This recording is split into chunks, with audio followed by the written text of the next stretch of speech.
I hate my job.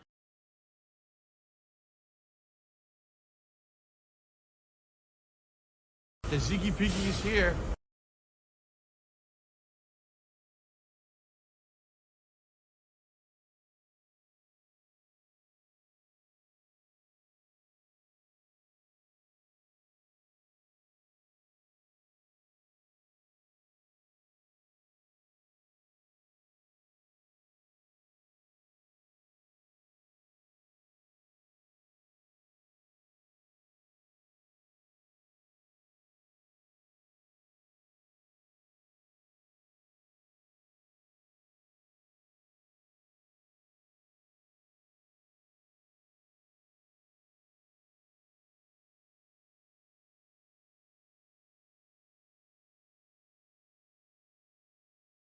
It's been pretty slow.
Okay? Fair enough.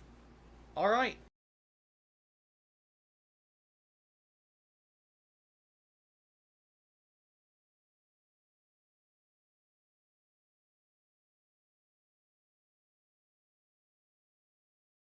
Fukutokucho. Fukutokucho.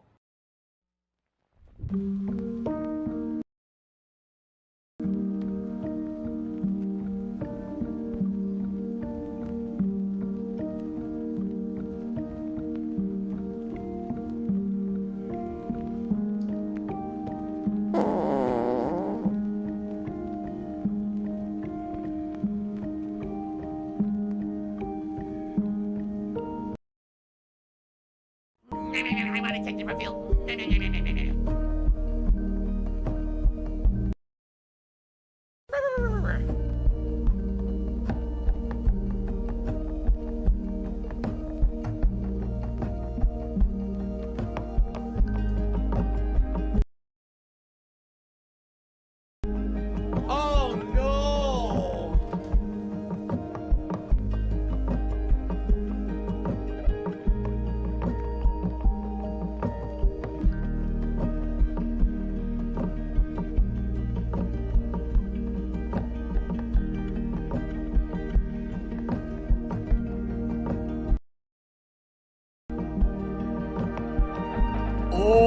No, you didn't, you motherfucking piece of shit cocksucker.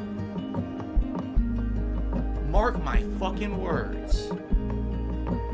I'm coming for you. I'm gonna find out who the fuck you are. You motherfucker. You are fucked. Let this be noticed live on the internet. You're fucked. And you are done.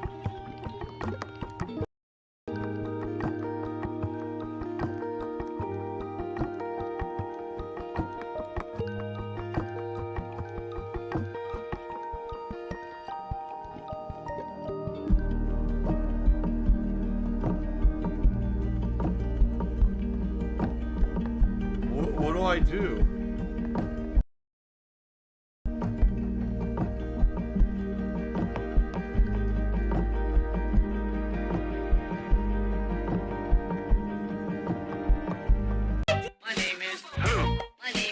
Dark Blah blah blah blah blah blah blah blah blah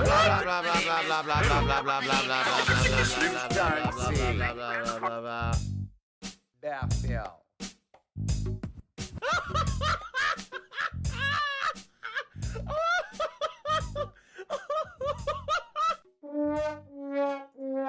Good morning, everyone, and welcome to the Level 1 Podcast. Holidays, how are you?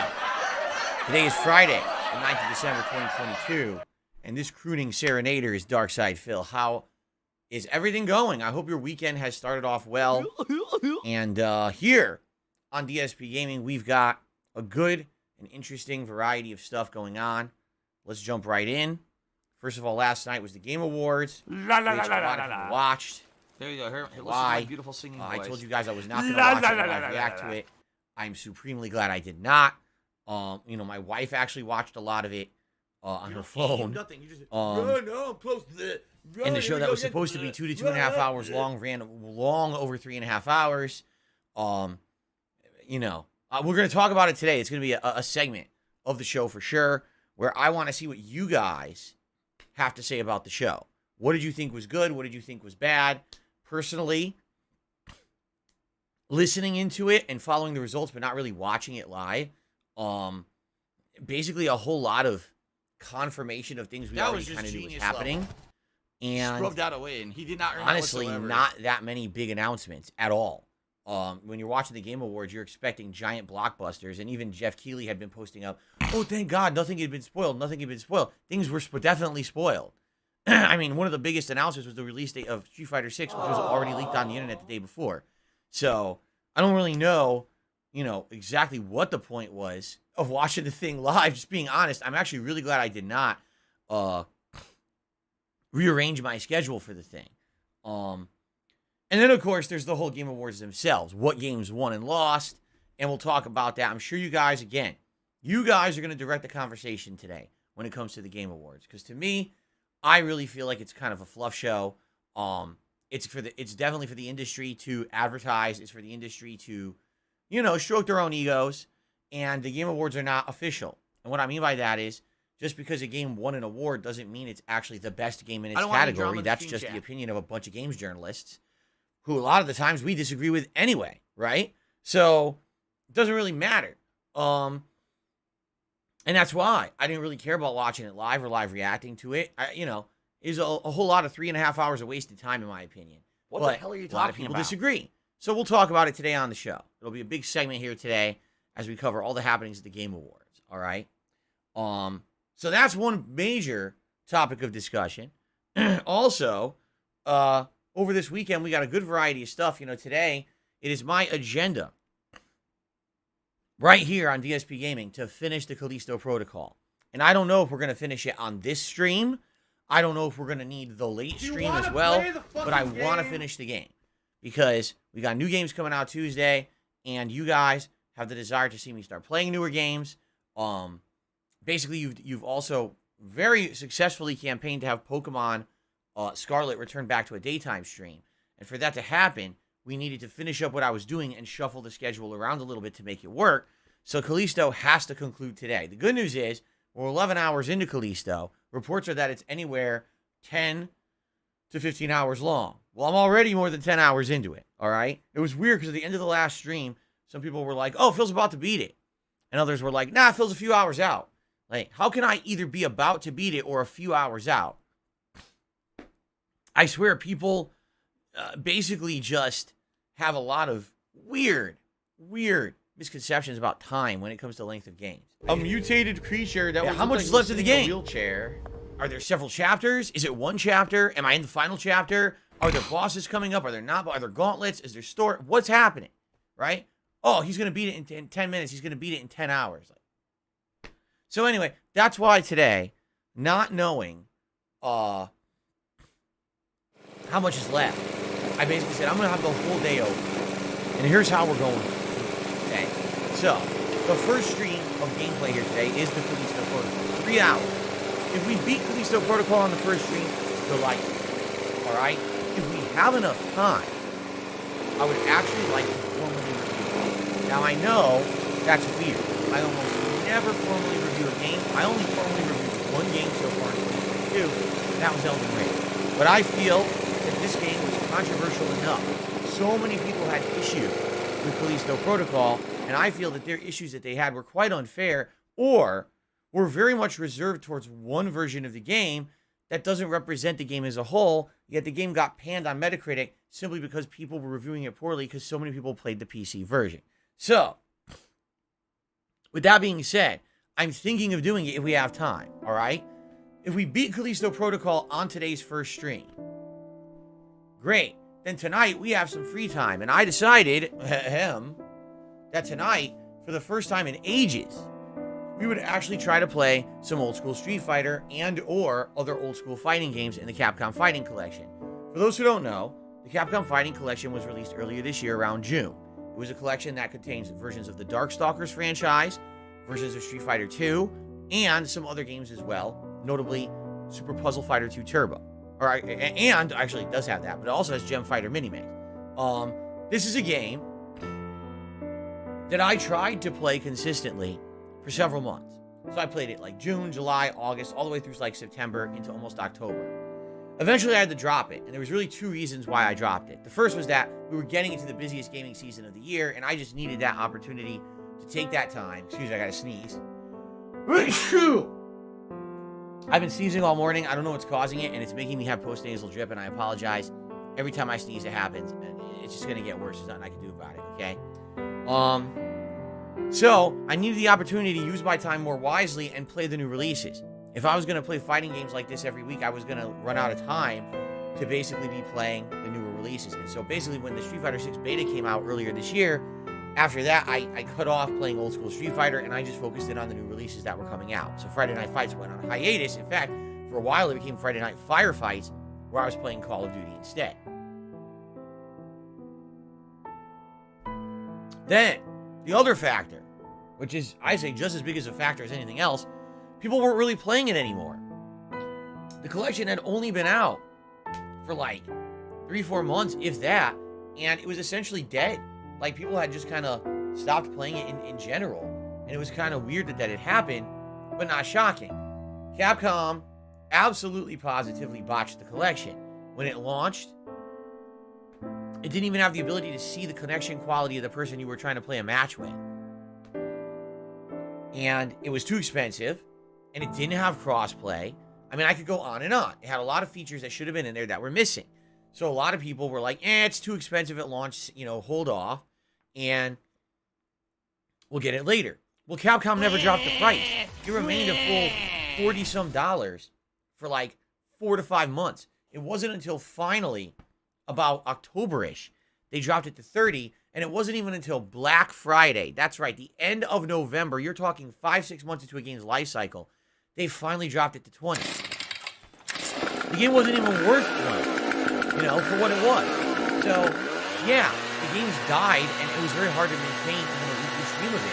I was one of the few people trying, and I even was posting at the Capcom, because Capcom was trying to advertise this game on Twitter. Every time they tried, I would respond and say, hey, just so you know, the game's dead. You're advertising a dead game. No one plays this online. I try every Friday night. I'm one of the few people who streams your game. No one plays it. We need help. You got to reinvigorate this community. Make it cross-platform. Do this, do that. They ignored me.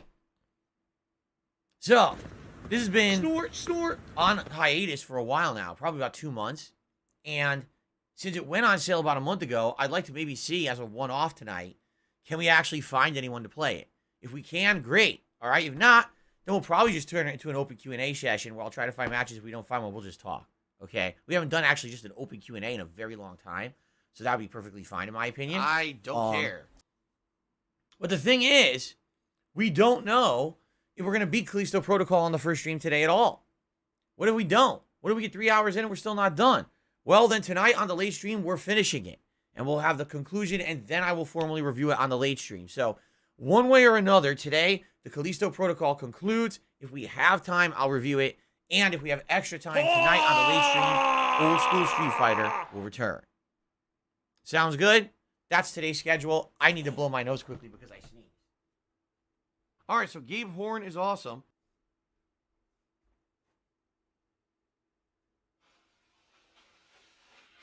Ugh.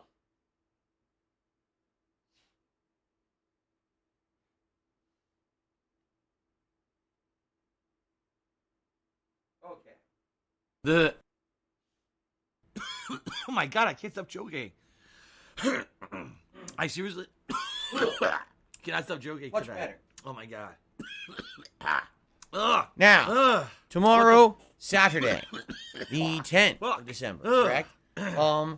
Your wishes are granted. clear up, I Your swear. holiday request is my command. Tomorrow, Jesus Christ. Pokemon Scarlet returns to the daytime streams for the first time in 2 weeks. Okay, it's actually starting to feel 3+ hours of progress on Pokemon Scarlet. I certainly hope that those of you who like the Pokemon playthrough and those of you who were here for those first 4 streams of Pokemon Scarlet, and you absolutely loved having it as the daytime stream, will be here tomorrow. Because when we had Pokemon Scarlet as a daytime stream, attendance, engagement, and support were really good. It was one of my best received playthroughs that I've done in a while.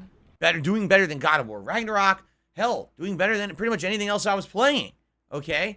I never foresaw that happening. You're gonna be an asshole. And I certainly You're didn't gonna see be so many treated like people an being asshole. You're gonna be disappointed when shown the the game got door. moved to a late stream like it did last week.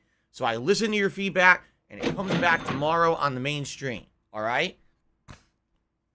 And all that comes with that, because as we head further east in the game, we're going to take on further gyms. We're going to take on Titan challenges. There's a lot to do. In fact, I think we were looking at like a Titan challenge and a gym, and then maybe another basic, all kinds of stuff in the general vicinity where we're headed. So in a 3-hour stream, we'll probably get a lot of fun sessions. So I hope you'll be here tomorrow if you can be. Okay? Cool. Then, tomorrow for Call of Duty, Modern Warfare 2 Warzone. I played it last night, and I feel like I'm getting better, even though I know I still suck at it.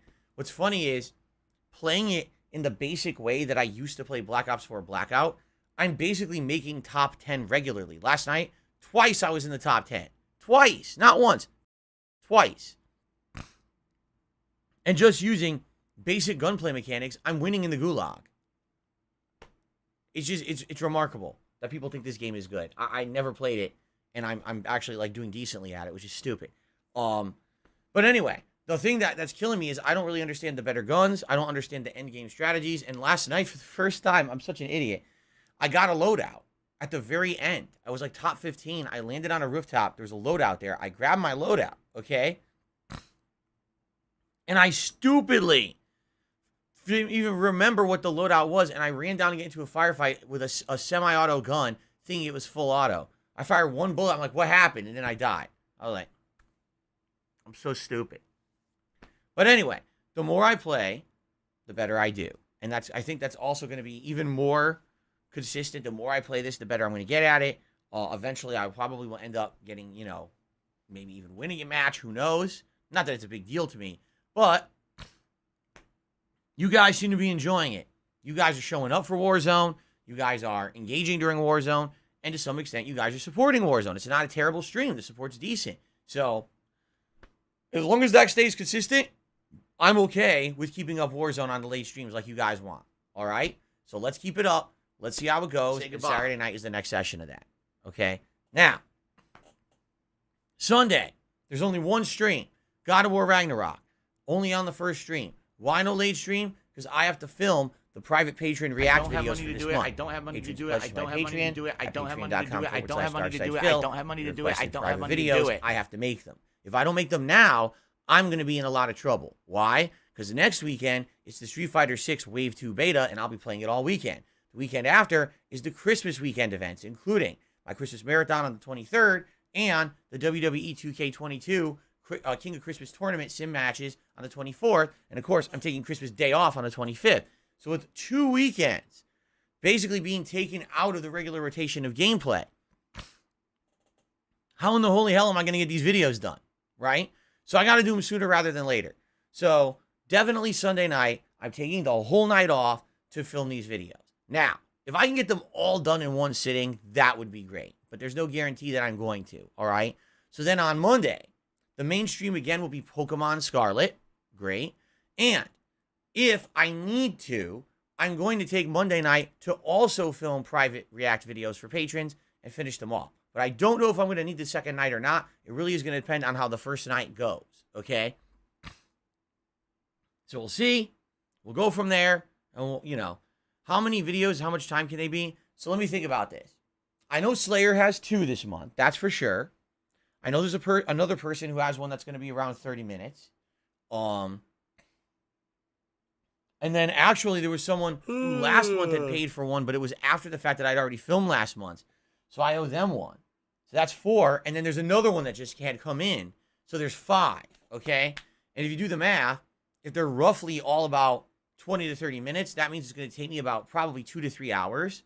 So if I can get going by, say, like 6:30, 6:45, and I can film straight through the night to like 9:45, 10 o'clock, I could probably finish them all on Sunday night.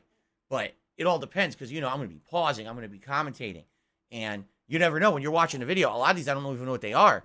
So you watch it, it's like, it could be something you just keep playing, and every once in a while you toss in a comment here or there, or it could be something you want to pause and analyze and talk. So it all depends. That's what I mean. Like, I don't know. If we end up having a video or two that ends up being really long, then I might not finish and I might need Monday night, you know. We'll see, okay? So anyway, yeah. So Monday night is up in the air. Now, if I don't need Monday night to do the private react videos, then likely Monday night we're going to do more Warzone, all right? Really giving Warzone a shot this week and trying to get better at it, okay? Then Tuesday, brand new game release. The question is, which one are we going to do? Is it going to be Final Fantasy VII Crisis Core, or is it going to be High on Life? All right? So I've thought about this over the course of the week.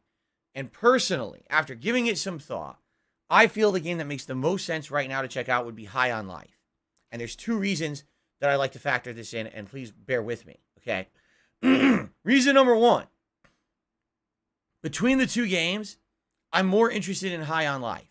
And the reason is because it's original and it's different. Final Fantasy VII Crisis Core I've played already on the PSP many years ago. It's a prequel to Final Fantasy VII, okay? Is it going to blow you away with story and graphics and gameplay? No, it's not.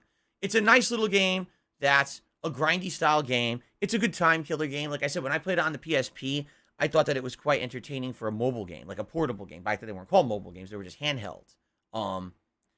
But what I was always saying was, would Final Fantasy VII Crisis Core translate that well into a full console game?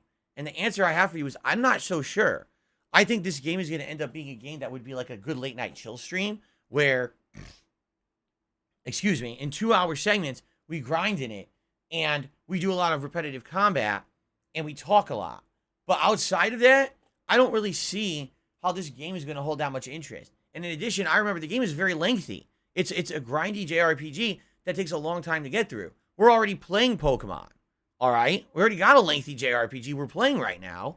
And I'm also trying to finish up God of War, which is an incredibly lengthy game. Does it really make sense to play another lengthy game right now that I don't know how much time I'll have to dedicate to it, nor how long it'll take to beat? Probably not. All right, I'm just being honest here. I don't think it's really going to fit in that well. In addition, High on Life is reportedly a shorter game. All right, it's definitely unique with the style of game that it is, and it's likely a game that's easier to fit into the schedule because I could play it as late night streams in 2-hour increments and maybe beat it in a week or two, as opposed to a game that is, 20, 30, 40 hours long, and now you're talking months. All right? So, excuse me. Whew. I'm not saying I will never play Final Fantasy VII Crisis Core.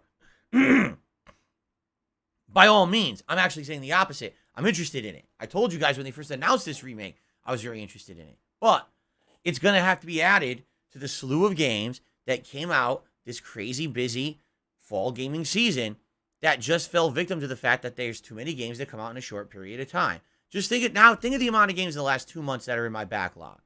Mario plus Rabbids Sparks of Hope, right? Bayonetta 3. Midnight Suns. Need for Speed, whatever the fuck it's called. Okay? Final Fantasy VII Crisis Core. That's 5 off the top of my head.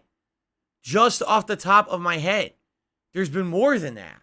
But this has been one of the most oversaturated, insanely overpacked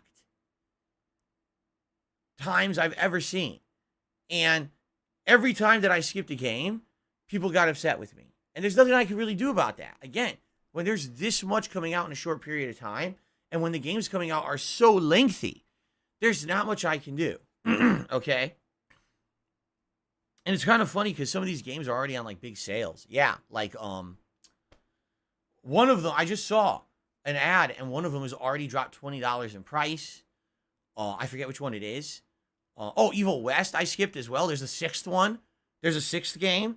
I could keep going. There's probably like 10 games that I just skipped that I don't care. How was I supposed to play them all? They're idiotic that they release all their games in one quarter. Like, how stupid can you be? Pretty stupid, apparently.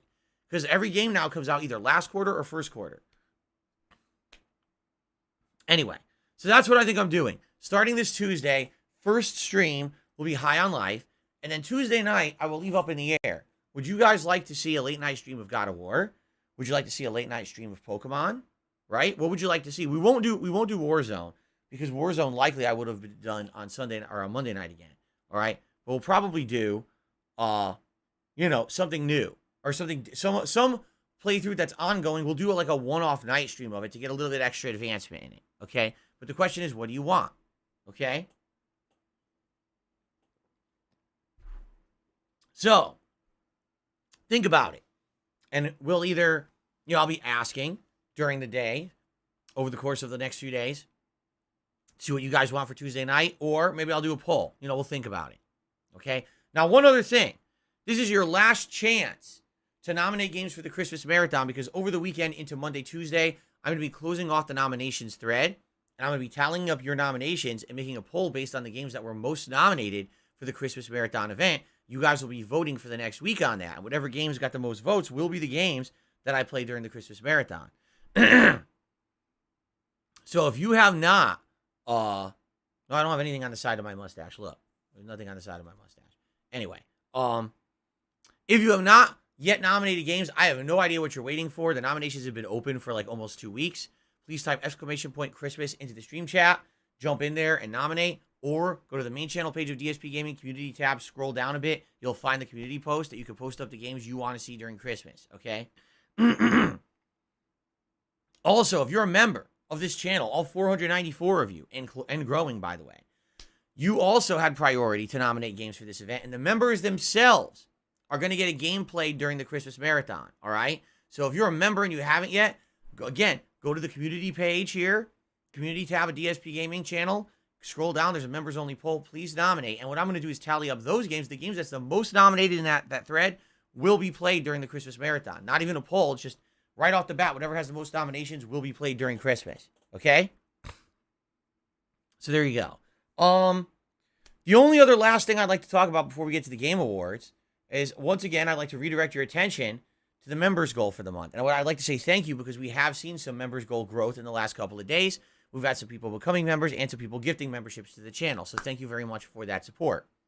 If we hit 575 concurrent members at any point during the month of December, we are locking in to the Viewer's Choice event. The Viewer's Choice event is when you guys nominate and vote for a game that becomes a full playthrough here on DSP Gaming. And previous playthroughs have been so cool because they've exposed me I would do it. to video game franchises and IPs that I didn't even know about, like Persona or Yakuza. Sometimes it's classics like Super Mario Sunshine or the Spyro the Dragon games or Crash Bandicoot games. Sometimes it's games from my past that you guys wanted to see a really awesome modernized playthrough of, like Fallout New Vegas or Skyrim, okay? So we've seen tons and tons of awesome playthroughs been made as a result of the Viewer's Choice event.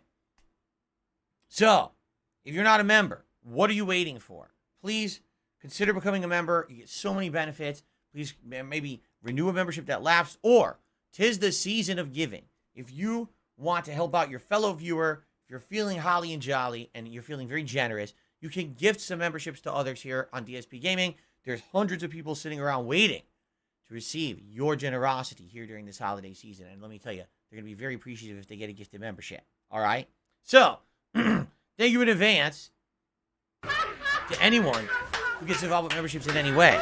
Now, there actually is a Tier 2 membership goal, but being that we've had slow going this first 10 days of December, I haven't really discussed it. The Tier 2 membership goal would basically be 50 more members than this, and if we hit that, then we're actually going to do a special React event as well in January. All right? What would it be? I don't know, because we didn't really talk about it yet, because we didn't hit the Tier 1 goal yet. But basically, it's been kind of slow going, which I understand, but usually, historically, December is the month been pretty slow. where I get the most gifted subs or memberships because it's the holiday season. It's always been this way. So let's see what happens, and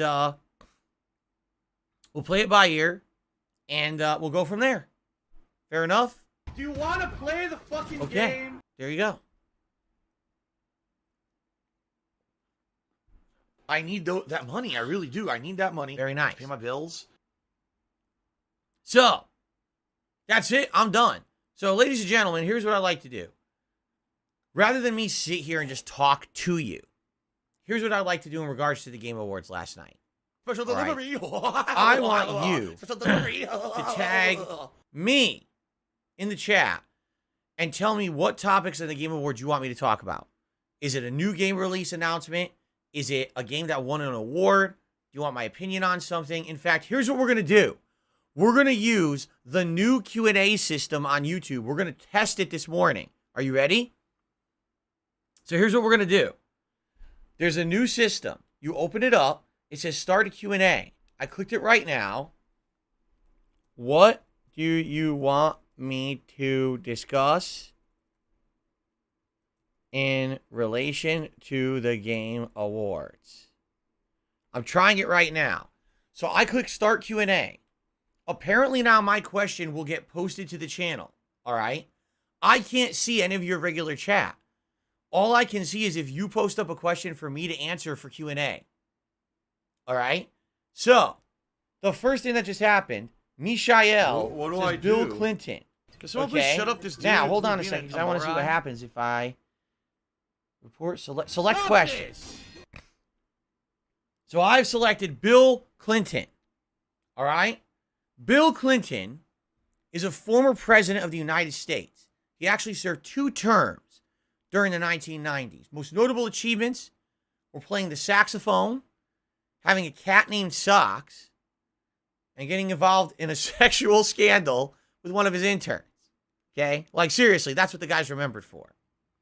But why are we talking about Bill Clinton in relation to the Game Awards last night? Because at the end of the night, a mysterious person, all right, who no one knows, during the acceptance speech for Game of the Year, snuck on stage along with the group of game developers who were accepting the award.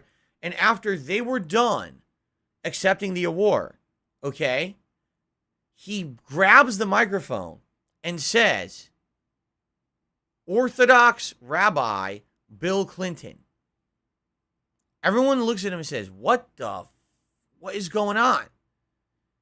Then people in black suits rush the stage, grab the person, threw them off the stage, and everyone's wondering what actually happened.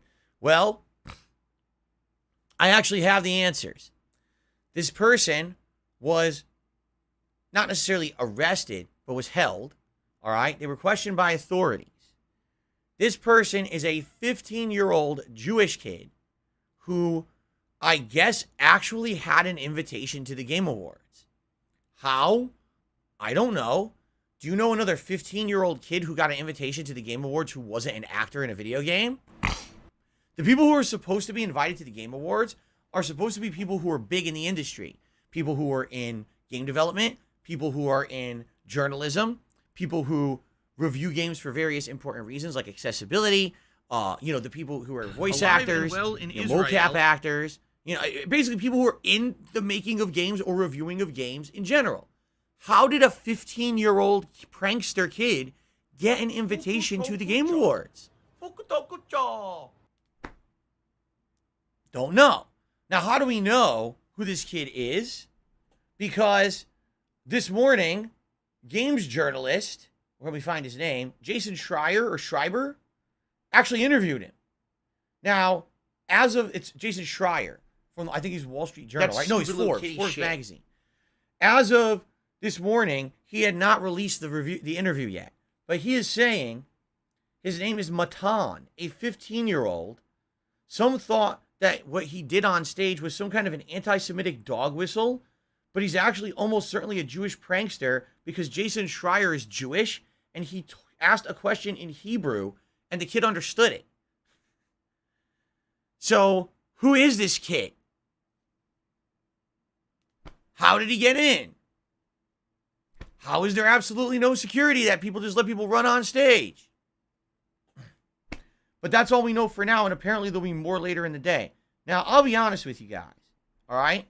My personal take on the subject, first of all, it's really stupid. Let's be honest here. It's incredibly dumb, right? Even that it happened was so stupid. But does it make sense for us to give it as much attention as we're giving? It was something dumb. It was equivalent of like fucking someone, Baba Booey, Howard Stern's penis, and then jumping on stage or, you know, getting on a phone call that's on a news show. Like, who cares, right? And the thing is, people are treating it with such attention that sadly, I hate to admit this, what happens is other people get dumb ideas. Oh, wow, look at all the media attention this kid is getting today, right? So what's going to happen is you're going to have people who are going to try to copy this kid. They're going to be doing it on everything now. You're going to see dumbasses doing the Bill Clinton prank. And that's stupid. If anything, the best way to handle this should have been no one mentioned it. Okay, it happened. It's dumb. You know, that's it. Move on. Now we're going to interview the kid. Now we want to have fucking news stories. He'll probably be on fucking Drama Alert and shit. Who cares, right? Like, who gives a fuck about this kid? Don't give him that attention. Because if you do, that's just going to make other people say, oh, look, that's a way to get attention. I'll do it too now. You see? But sadly, I hate to say it, these people in the games industry, especially these journalists, they get so up their own ass about drama and shit. Oh, this is the hot news story. People are even giving Jason Schreier shit. They're like, why did you interview this guy this morning? He goes, oh, well, I think this is newsworthy. They're like, no, it's not. The kid's a shithead. He goes on stage. He's trying to prank people. You know, he's dumb. It's supposed to be a formal reward show, not some asshole going up there doing dumb shit. Why even give this guy 2 seconds of fame? Give him none. Then he won't be notable, and no one will remember him, and no one will be talking about this. We can all move on with our lives. Now, because you're giving him attention, now everyone is just going to continue carrying on about the nonsense, right? So basically, I see both sides of it. I do think it's really stupid. And yes, I think the Game Awards now, sadly, here's the thing, okay? People basically like to think the world is this crazy safe place. It's not. People are nuts. People don't do dumb shit. If anything, what we saw a couple years ago during a time period when COVID was rampant, Black Lives Matter was going on, there was riots all across the country in the United States, no one is safe. It's this weird misconception of safety. So people go to the Game Awards and think, oh, we're all safe, right? No. If anything, what that proved, at any moment, someone could have just acted a fool, and there could have been horrible consequences for it at the Game Awards. They have nothing to stop anything. If a kid can just get on stage and do something stupid, someone could have done something even worse, okay? So I hate to say it, it's time to start taking shit seriously. You know, enough with the whole, oh, let's just trust everyone to do the right fucking thing. No, track record says people don't do the right thing. People do the wrong thing all the time, and they fuck about, and people get hurt because of it. So enough is enough. Next year at the Game Awards, have fucking real security, have people paying the fuck attention, and don't let 15-year-old kids into your fucking show. How? For as much as I like Jeff Keighley, all right, I knew people who were at the Game Awards, who I care very much about. I don't want people getting hurt because people think that this is some kind of a safe world. It's not. Fuck off. Time to grow up and wake up. It's not safe. Anyone could have gone in there and done anything if a kid got on stage. Time to take it seriously like everything else on this planet and stop fucking about. Okay? That's my take on it. Fuck this kid. Give him no attention. Let's start being adults now and actually making it so that people can't just do whatever they want. Okay. Let's select another question here. From Huyare. Now, hold on, because it scrolled off the screen. I was about to select this question. So here's how this works. This is quite interesting. So you guys are selecting questions for me to answer. I get only a screen of your questions. That's all I see. I don't see any of the live chat. All I'm seeing is your questions right now, okay?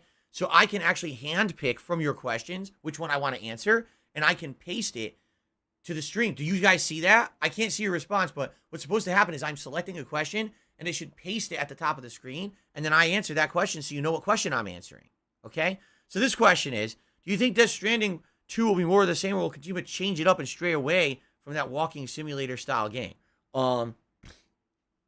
Personally, I felt Death Stranding was one of the best stories I had ever experienced in a video game.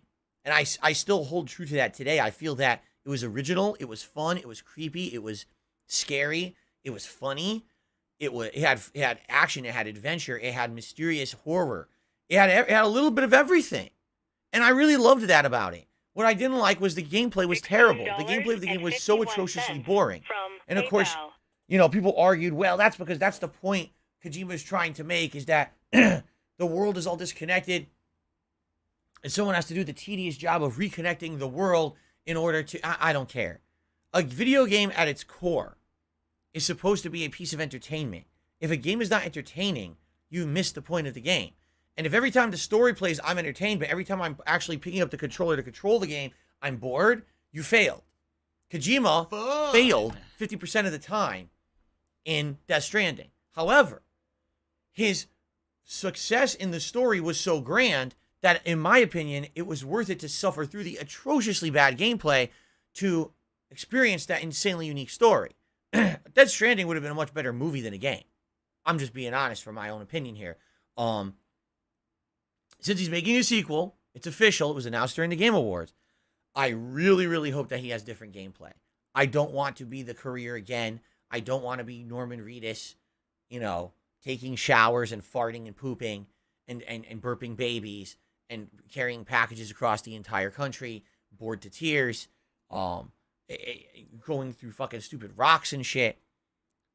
I don't want to do that. I just don't. It's boring. I want the story to continue. I want that. I want more awesome, you know, continuation of that plot line. I don't want to be bored when I play the game, especially because the game was long, remember? So there you go. Okay, let's continue. Let's find another question here. Let's see. I'm going to scroll all the way up because you guys asked a million questions. Let's see here.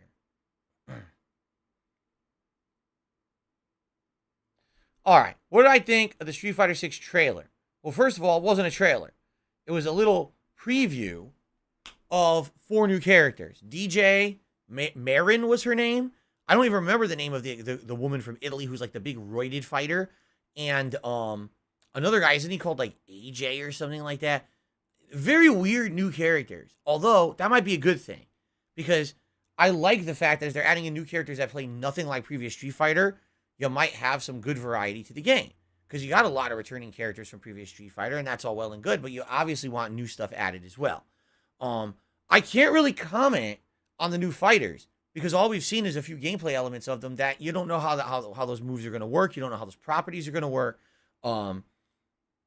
They certainly look flashy, right? But outside of that, until you get hands-on experience with them, I literally don't feel like I should say a word.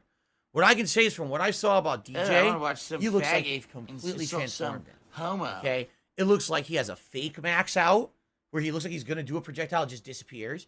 It looks like he has a double max out, where he throws 2 of them. Now, he had that in Street Fighter 4, but that was the thing he had to meter burn to do. It looks like it's just a regular special move in this one. So right off the bat, just the properties of his projectiles being different changes the game dramatically. But now, then you start looking at his kicks, and it seems like he's got these weird, like, arcing overhead kicks and stuff. He never had those. If you remember, the only kick he had like that in Street Fighter 4 was his focus attack.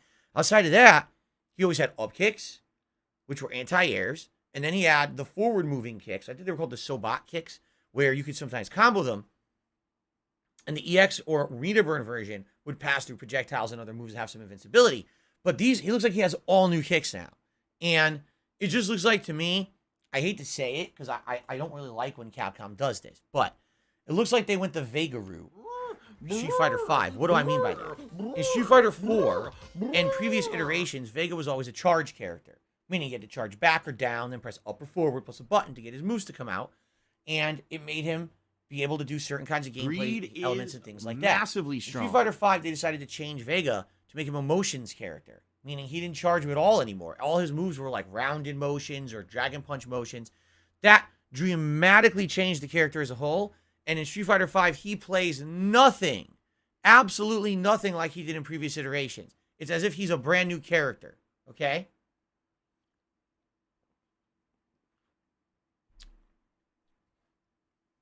And so, it makes me a little upset and a little worried. Because when you're bringing back a character like DJ, all right, I want that character to be DJ at its core. Was it nice to have a few new moves added? Yes. Is it good to have properties changed a little bit? Yes. But when I pick DJ, I want him to play like the basics of DJ.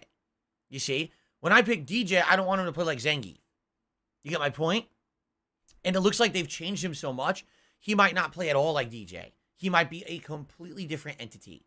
In which case, I don't know how I'm going to like him at all. He might just be like learning a brand new character. Okay? Now, outside of that, they showed there's a 2v2 mode, but it's not clear if that 2v2 mode is online at all or if it's just going to be like an offline co-op mode. Obviously, they showed you making your own character. This is all stuff we already knew. So really, out of all the stuff they showed, all you saw was your very first look at 3 new characters and then a DJ that's very different, and that was it. Did you actually get any concrete information at all about the game? Not really, besides the release date, June 2nd, which had already been leaked the day before on PlayStation Network. I already talked about Street Fighter 6 yesterday, that with the leak, they revealed there's already a Season Pass version available for a lot more money. I disagree with that. They should not be selling Season Passes for a game that's not out yet. Okay? If you're going to sell Season Pass, have a whole season first of the base game content before you're selling expansions. It's absolutely ridiculous that they're selling expansion content before the game's out. That's stupid. Okay? But outside of that, I'm pumped for the beta coming up next weekend, and that's all I really have to say about it. There you go. Okay, let's see what else you guys have questions on. Me, me, me, me. Let's see. Me, me, me, me, me, me.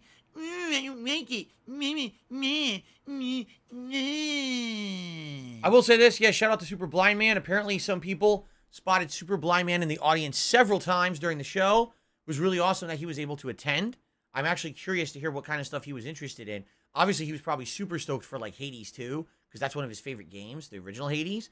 And I know that his fiance loves Destiny 2, and I think there was a Destiny 2 announcement as well. So, but outside of that, I'm curious, did he meet anyone or whatever? I'm sure he'll be talking about it publicly once his trip is over. So, that's cool. How do I feel about Bayonetta 3 winning Best Action Game? I don't care. I didn't play it, so why would I care, right?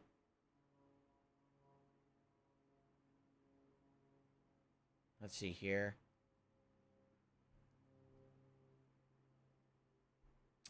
How do I feel about God of War winning Best Soundtrack? Well, I like the soundtrack of God of War, but admittedly, I do feel like a lot of it sounds the same. Like, I like the hurdy-gurdy. I like Bear McCreary's music, all right? But I'm now like 40 hours into the game, and admittedly, I kind of wish the game had more kinds of music. Because after hearing the same style of music for 40 hours, it kind of gets repetitive, Sonic Frontiers, I feel, had a better soundtrack. I'm just being honest here. I think Sonic Frontiers has a more refreshing, Live with the interesting consequences. soundtrack. Every Couldn't do world anything. See, having I a can't different do anything style, on or not reaction. really It's style, but a garbage. different music that's kind of refreshing and interesting. And overall, I just felt like it fit the game. It was more refreshing during the game. It never felt worn out. That's just my take. You could disagree. I like Bear McCreary music. Don't get me wrong. I think Bear McCreary is an amazing composer. But I kind of got bored of his soundtrack over the course of God of War Ragnarok. Excuse me. Carlton Jr. says, One Piece. I don't know what he means by One Piece. Because I think that the One Piece RPG is coming out in January, unless it got delayed. Forspoken. Oh, okay, never mind. Let me read the whole statement before I do this. I'm an idiot. Okay? So Carlton Jr. says, One Piece, Forspoken, the Dead Space remake are all in January. Street Fighter 6, Final Fantasy 16, Diablo 4 are all coming out in June. That's just the tip of the iceberg just from last night. Game devs really need to space shit out. You're right. Game devs have... I've been saying this for many, many years. Stop this! Game devs seem to be having ultimate tunnel vision. What does that mean? It means they're developing a game and all they see is their game. They don't see the gaming landscape. All they see is their game and its path to development and its path to being released. And they're not paying attention to other things going on in the gaming landscape. How could you even explain how some games jump on bandwagons 4 years too late? Right? You got games that come out and you're like, why is it still doing a co-op looter shooter? These games were popular 5-6 years ago with games like Tom Clancy's The Division. Why would one come out today? But they still are, right? So in regards to game development and release timing, I really feel like these developers need to wake the fuck up. If you release all of your games in the last quarter of the year, you'll all eat into each other. And now all of your sales numbers will be lower than if you all spaced your releases out to give each other time to actually have time to shine in the sun without worrying about everyone else buying the other game because they all came out at the same time. So if all the games come out October and November and then early December, and then you get a slew of games in late January and early February, and then you get an insane amount of games in June, but there's nothing in between, what happens, right? Half the games have deflated sales. Now the games are forced to go on a sale to even get any kind of sales numbers. So now you're making less money to begin with. It's just dumb. You're absolutely right. There should not be 7, 8 games coming out in January. There should not be 10 games coming out in June and then nothing coming out for 3 months, 4 months in between. It's stupidity. And they are not looking at each other and saying, okay, they're coming out then, they're coming out then, let's time it here. Instead, they just like, what's the best for our financial quarter and our bottom line and this and that? And it is insanely stupid. Anyone who covers games from any kind of a logical perspective would look at this and say, they fuck this up every year, right? How is it that in the last 2 months, we had like 5, 6 games that I had to skip because I can't play all these games. But over the summer, there was like 2, 3 months where I didn't play a new release because there were no new games coming out. That's just stupidity. There's no logic to it besides they're dumb and they still believe this adage that if you release a game in the last quarter, you'll get inflated holiday sales. Yeah, when your game's discounted to $20 instead of $60 because no one bought it at release, then you'll get inflated holiday sales because you're an idiot. All right? They need to wake the fuck up. So I completely agree. This is a dumb practice of putting all the games together at once. It just doesn't make any sense at all. All right? Let's see here.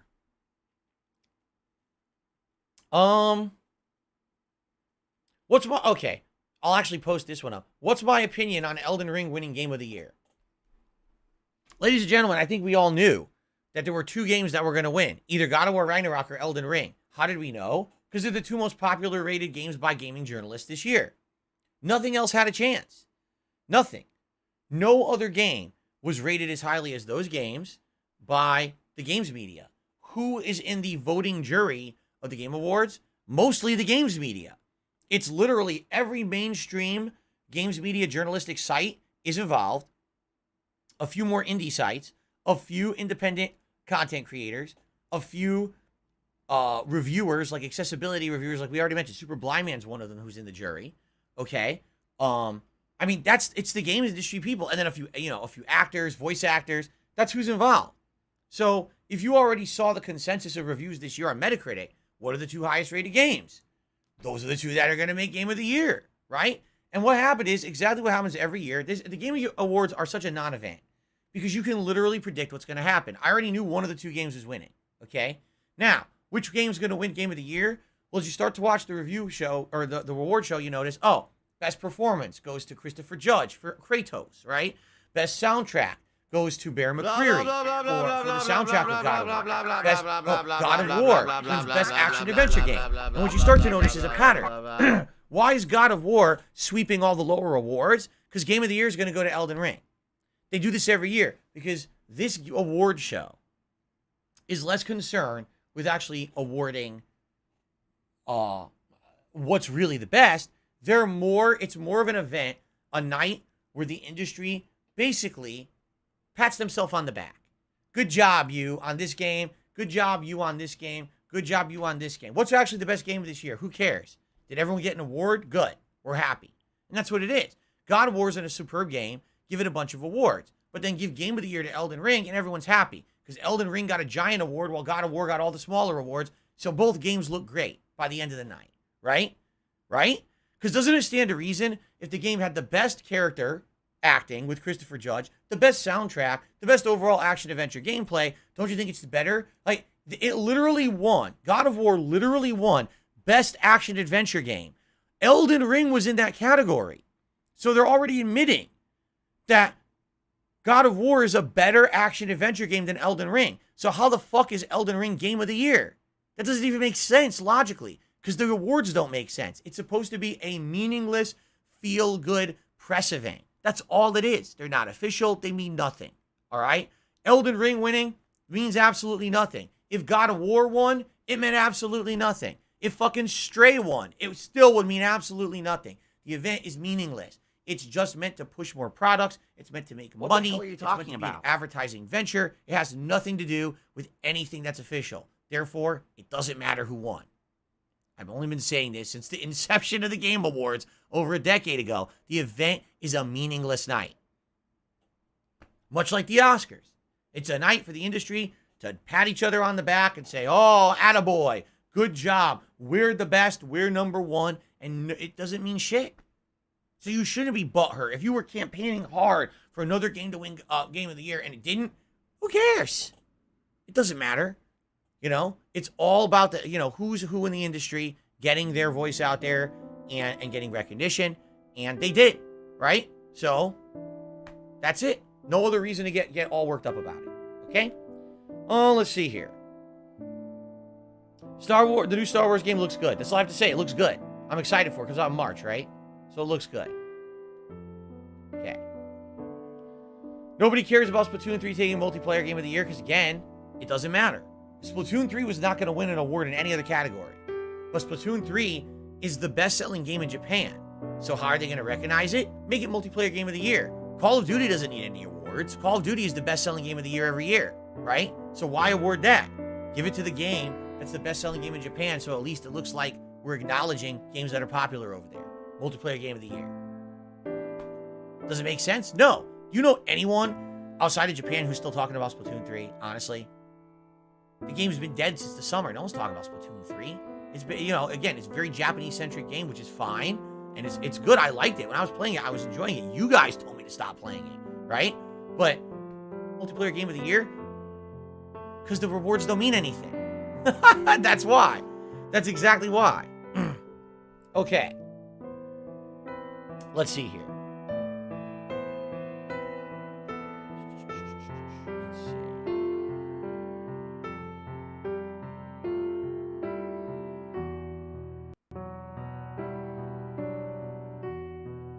Oh, I don't know anything about that Bayonetta prequel. I know that Bayonetta is getting some kind of a Bayonetta Origins prequel, but it's not a Bayonetta game. It's something different. I don't care. I didn't care about Bayonetta 3. I don't care about Bayonetta Origins. I don't care about Bayonetta. To me, that franchise died a long time ago. It's just not existent, and I don't know why people are. I mean, I just have zero interest in it. So,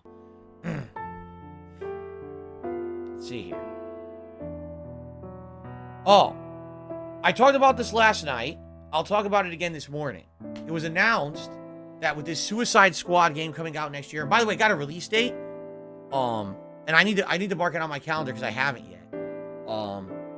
Basically, Kevin Conroy, who for the longest time was the voice of Batman, first starting with the Batman animated series in the early 90s, carrying over to the Superman cartoons, then carrying over to Justice League Unlimited, then carrying over to video games such as the Arkham Trilogy, and many other, franchises, television shows, and things, recently passed away.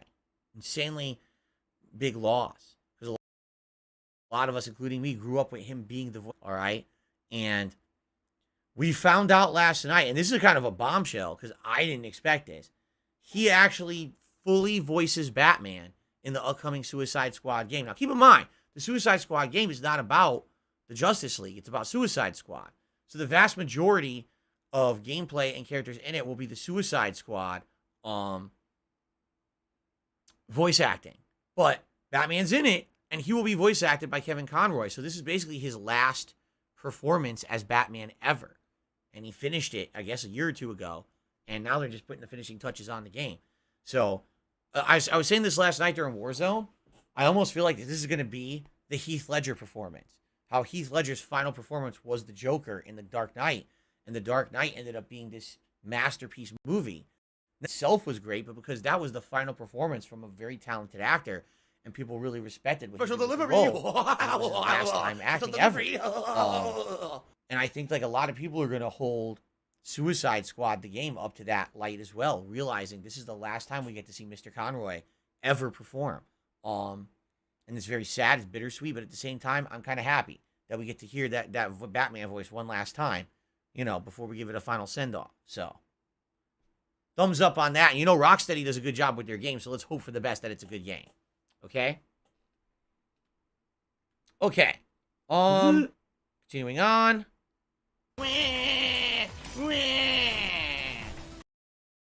What do I do? People want me to give my thoughts on Final Fantasy 16 because I also haven't really followed it that much. To be honest, I haven't. You know, it's a game that I know I'm going to play. I played all the major number of Final Fantasy games except for the MMOs. Actually, the only one I never played was 14. I played 1, 2, 3, 4, 5, 6, 7, 8, 9, 10, 11. Yes, I played 11, even though it was an MMO. 12, 13, 14. No, 14 is the one I skipped. All right? So I played every one. I'll be honest with you, I have not followed Final Fantasy 16. I don't think I need to. I think it's a game that I'm going to play anyway. It's a game that likely I'm going to enjoy analyzing, because every time a Final Fantasy game comes out these days, they're all completely different. And, I mean, am I looking forward to it? It's going to be a wild ride no matter what it ends up being. You know, I did like Final Fantasy 15. I thought it was a shame because I compared Final Fantasy 15 to Metal Gear Solid 5, an unfinished masterpiece. If the game was allowed to have the development time and be finished, it probably would have been one of the best games I've ever played in my life. But you could tell entire chunks of that game were either unfinished, rushed, or just missing. So it makes it feel kind of like, man, this is what could have been, right? So, am I excited for Final Fantasy 16? Yeah. Am I going crazy for it? No. Do I even know that much about it? No. I don't see a point. Why? Why spoil myself on the game? I know I'm going to play it anyway, right? I did not see the Tekken 8 gameplay because some people are saying what do I think about Tekken 8? I didn't see it. At that point, I was taking a shower when they started running the Tekken 8 gameplay. So I didn't see it. It's going to be Tekken. I'm seriously, I don't even need to see it. I know Tekken. I know Tekken's going to have some over-the-top stuff, juggles, probably some characters that are wild and don't look like they belong in Tekken, some tried and true characters returning to Tekken. I don't even need to see it. Seriously, I don't. I know what it's going to be, and I know I'm going to be interested in playing it. And I know that I'm going to check it out, and I probably will play it for a little bit. I don't know how much I'll pick it up after. You know me. Some of these fighting games I like playing for a few weeks, and I kind of get bored. Or I feel like I've hit the logical stopping point because it's going to take so much time investment to get good at them and continue. I don't really have that time investment available because I'm a variety streamer, right? That's exactly what happened to me with Tekken 7. I put time and effort into learning it. I learned a few new characters who I had never played with before and was doing pretty good, but then I hit the wall. I was like, if I was going to do any better, I have to like really play this game 2, 3, 4 times a week and learn these matchups and learn these setups, and I just didn't have time to do it. So it got to the point where I couldn't win anymore. So, you know, a lot of people recently been asking me about DLC. So allow me to collectively answer a DLC question. Phil, will you be playing the Horizon DLC? Phil, if Callisto Protocol has a DLC, will you play it? Phil, what about this game that you played last year? Will you do the DLC? All right. All right, and here's why. Most games that I play, when they're hot new releases, usually get some good attention. And if the game is entertaining, I'm entertained, you're entertained, the initial playthrough will usually do pretty well. And that's what I focus on. All right?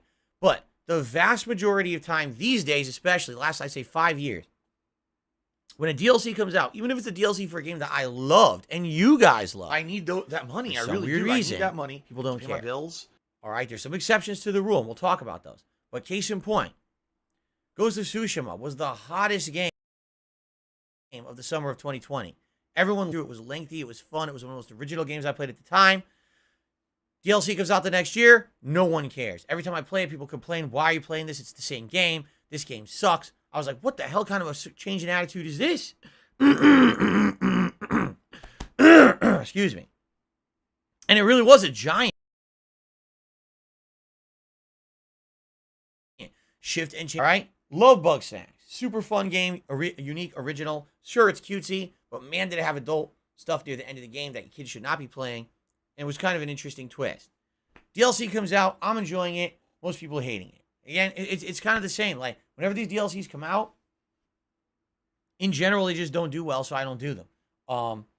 However, there's some exceptions. Typically, when a From Software game has a DLC, usually the DLC does well, or at least okay. The Dark Souls DLCs I did in the past usually did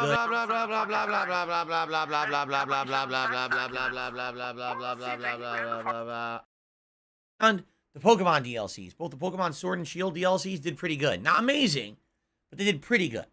Meaning they were worth playing. You didn't, we had a dedicated viewer base coming out, engaging, supporting those playthroughs. But outside of that, typically these DLCs don't do well, and that's why I very much lean towards probably not going to be doing any of these DLC announcements that are being announced because no one's going to care. You motherfucker. I care, but sadly the viewers base doesn't. So I got to do what the viewers like, right? Let this be noticed live on the internet. Okay. You're fucked. And you are done. Let's see here. Did I catch the Judas trailer by the creator of BioShock? It looked impressive. There's zero gameplay, right? It just showed Phil, you know, we contribute to you, like, but it like always seems like it's a black hole. Style things. Because it always seems like no matter how much show me you gameplay, show me what the game is, then I'll be still entertained. having problems. I don't think there was any gameplay, right? And nothing's getting from better. what I saw. I agree with you.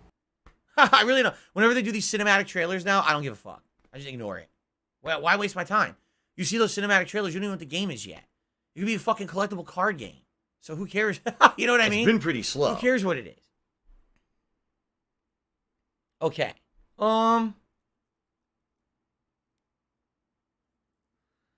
Martin says, here, I'm going to actually post this question up because this is actually an interesting topic to talk about.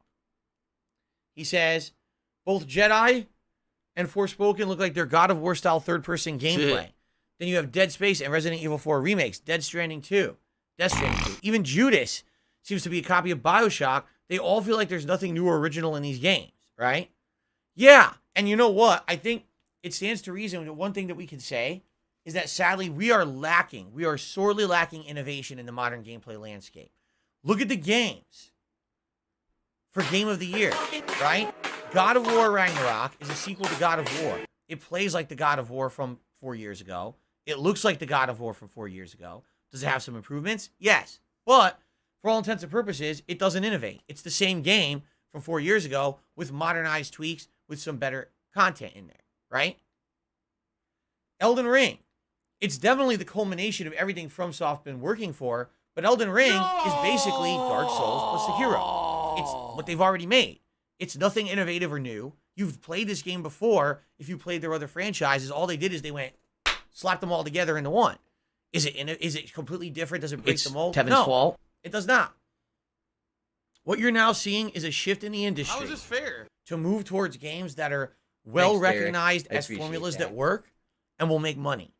And that's because we're in a recession, essentially. Even though you might not realize it because our government doesn't want to say it. PayPal. We're in a time period now where inflation is bad. People don't have the ability to run out there and buy 10 games at a time. And if they're going to spend their hard-earned money on a game, they want to buy the game that's hyped by the media, that's familiar to them, that looks like something they're going to be able to jump in and enjoy. And by the way, enjoy with a crowd. On the internet called That's another key factor. Whatever the here. fuck this idiot. Yes, the indie darling very well may be one of the most innovative and best games of the last 5 years. But unless people are now able to have a groupthink enjoyment of that game with a mob on social media, they don't care anymore. Look at the games that are selling the best now. Every game that goes viral on social media ends up being a bestseller because people want to have that mob experience of a game that's familiar to them. You see? And that's not very good, in my opinion. What's happening is it seems like it's stifling a lot of creativity. I was just talking to my wife about this last night. I was like, think about 10 years ago, about how the gameplay landscape was changing. How we had a ton of innovation, right? I remember when I was first starting as a YouTuber, we had games like Mass Effect, right? Which felt like an interactive Star Trek adventure with RPG and action elements. I'd never played a game that was a hybrid like that before, and it was unique. What about BioShock? A game that combined horror and suspense with first-person shooter action. And then you had games like Deus Ex or the Fallout franchises. Again, these were all like hybrid franchises that were creating unique gameplay experiences. And then what happened? They just were copied times 1 zillion, right? And then you get to innovate. FromSoft comes out. We're going to make Demon Souls and turn it into Dark Souls. Wow, that's innovative. So then what do they do for the next decade? They make the same game 400 more times. Right? And I'm not saying there's anything wrong with that. I'm just saying that it seems like we're having a major problem in the current games industry space with innovation. There is none. It's the same formulas regurgitated over and over with a different IP behind it. Oh, look, it's the same combat, but it's a Star Wars game now. Oh, look, it's the same combat, but it's God of War now. It's the same combat. Oh, look, you know what I mean? So, yeah, I think in this case, there needs to be a reinvigoration of the gaming industry, because what's going to end up happening is you're going to have 2 or 3 games a year that are notable and make a ridiculous amount of sales, and there's going to be so much else white noise out there that's just going to get swept under the rug, right? Some of the most innovative games of this year, people absolutely refuse to even give the time of day. Stray. Stray is by far one of the most unique games I've ever played in the last 5 to 6, 7 years I've played games. People, oh, it's a cat game. Fuck that. It's stupid. Why? Oh, because Elden Ring. Elden Ring is the same fucking game you've already played 25 times with a horse and some platforming. But it's Elden Ring. No, what you have is hype. You bought into the hype. 1 million people kissing the game's butt, saying it's such an insanely good game. I'm not saying it's not a good game, but I'm saying that all you do is you listen to the hype, and you refuse to give any kind of time and day to game experiences that are outside of that hype bubble.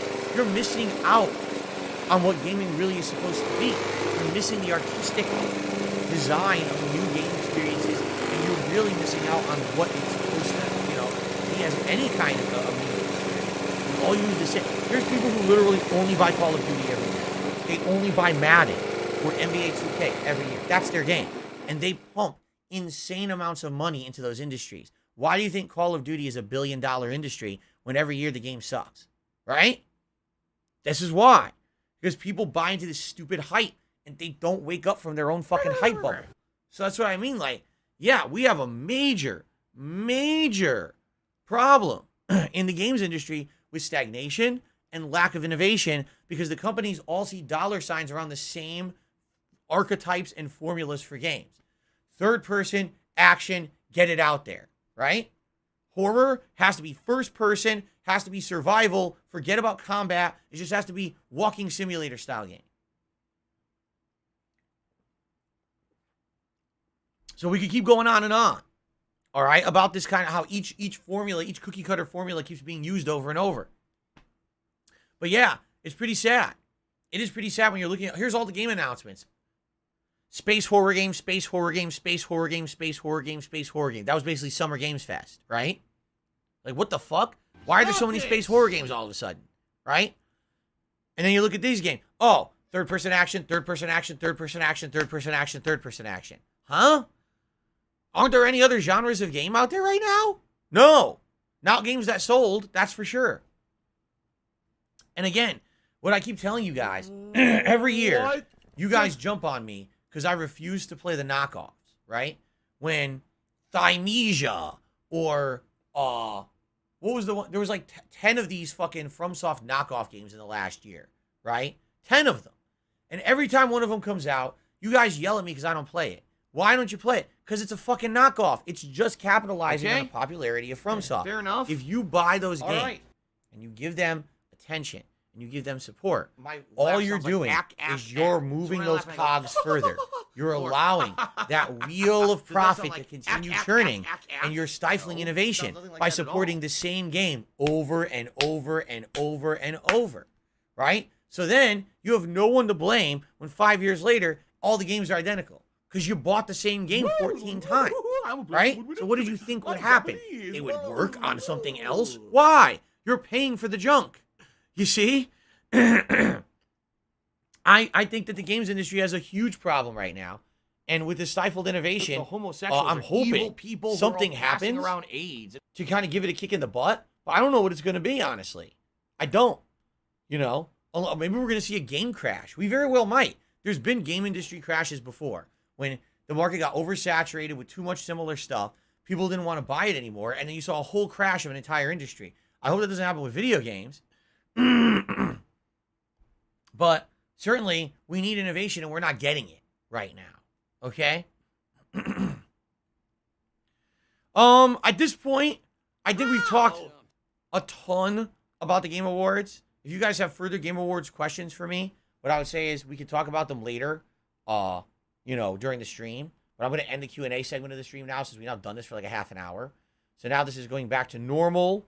Now I can actually see your chat again. Devs were basically all right, I could see it. I couldn't see your chat for the half hour we just did that. In any kind of I wasn't available to me. All I could see were the questions that were submitted. So that's how Q&A works. All I see are questions you submit. I pin a question, I answer it. I pin the next question, I answer it, and then I have to close that to go back to the normal chat. That's interesting. Okay, let's do some shout-outs. On the YouTube side of things, Lice Soul became a channel member, re-upped their membership and says, have you seen the movie Borat? Yes. Thank you, Lice Soul. Okay. I received one tip so far today. This tip says, reaction statement, overall thoughts on Crash Bandicoot Team Rumble announced. I didn't even see it. So I have nothing to say. I didn't see it at all. I didn't even hear about this. There was a Team Rumble game announced for Crash. I didn't even know. Seriously. Keep in mind, I wasn't watching it live. I was trying to get caught up with news on Twitter. Today's been incredibly slow. I guess no one on Twitter cared because I didn't see a single post about that. What do I do? Wow. What is it? Is it a party game? It's a Crash Bash rehash. What is Crash Bash?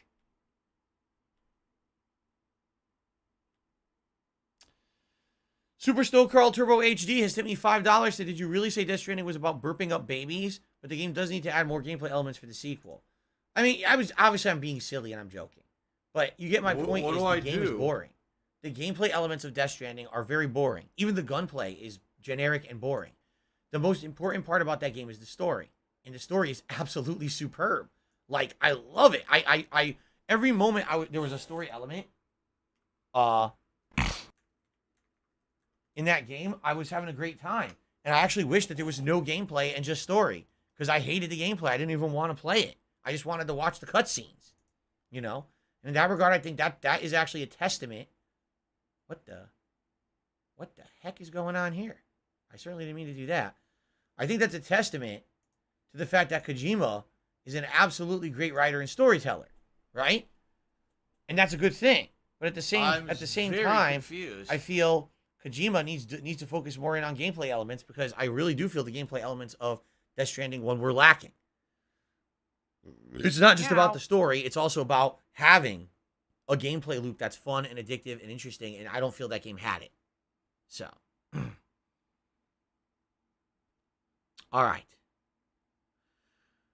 Player's choice doesn't matter. Player's choice is a public poll they do during the Game Awards that literally the Game Awards don't care about. They've joked in previous years about it, especially during the Last of Us 2 year, when everyone knew Last of Us 2 was going to sweep the awards because the industry was so over the game being so overly liberal and just so overly LGBT friendly and everything that everyone knew Last of Us 2 was going to win every award at the Game Awards. So then, in protest, everyone went out there and said, no, that shouldn't be why the game wins, and we feel Ghost of Tsushima is better. So they voted in droves for Ghost of Tsushima, to which the Game Awards barely even mentioned it on the show. They acted like it didn't exist. This year, the Player's Choice voting was botted, and everyone knows it.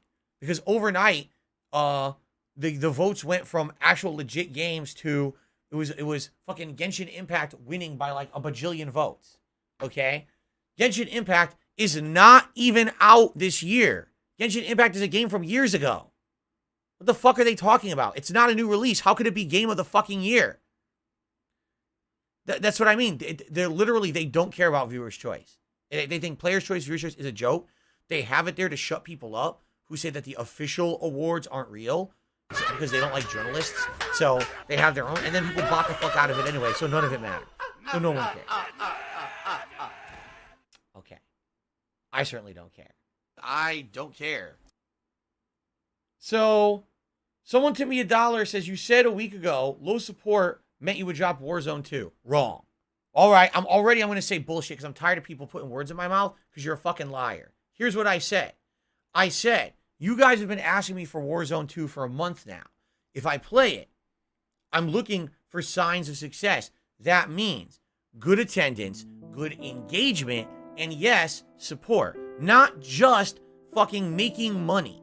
All right? Enough with your bullshit. I'm tired of people putting words in my fucking mouth. Every time you do it from now on, I'm calling you out and saying you're a fucking liar. I never said that. All right? Even if the stream had high viewership and good support, I might still keep it in the rotation. Or if it had good viewership and just engagement but low support, I might still keep it in the rotation. Or maybe it has low viewership but high engagement and high support, I might still keep it in the rotation. It's a combination of success factors. It's not just one of the three. So shut the fuck up and stop lying, because next time I'm not going to be so nice about it. But now let's actually get to the person's point, okay? I'm confused why this isn't a one-for-one thing for all games, because it's not, because I never said that. What about God of War? Isn't that getting low support? Clearly, your audience is bored of it because it takes too long to beat it. Most people beat it in a week, 2 weeks tops. Yes, because most people just played that game and nothing else. That's absolutely correct. Most people just sat there for 2 weeks playing the same fucking game. And you know, if I did that, you guys would have been insanely bored. All I would have got was endless complaints. Why are you ignoring this new release that came out and this game that came out? Why is everything on hiatus for God of War? What makes God of War so special? It's all you're playing. Phil, skip all the side content. And that's the other thing that would have happened too.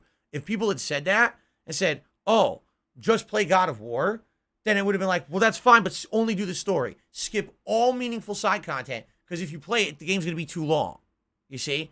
Sorry, if I'm going to play a game, especially a game like this that I feel is a masterpiece of a game, all right? I want to take my time. I want to enjoy the story. I want to enjoy the side content. The only way to properly do that, all right, is basically by taking your time.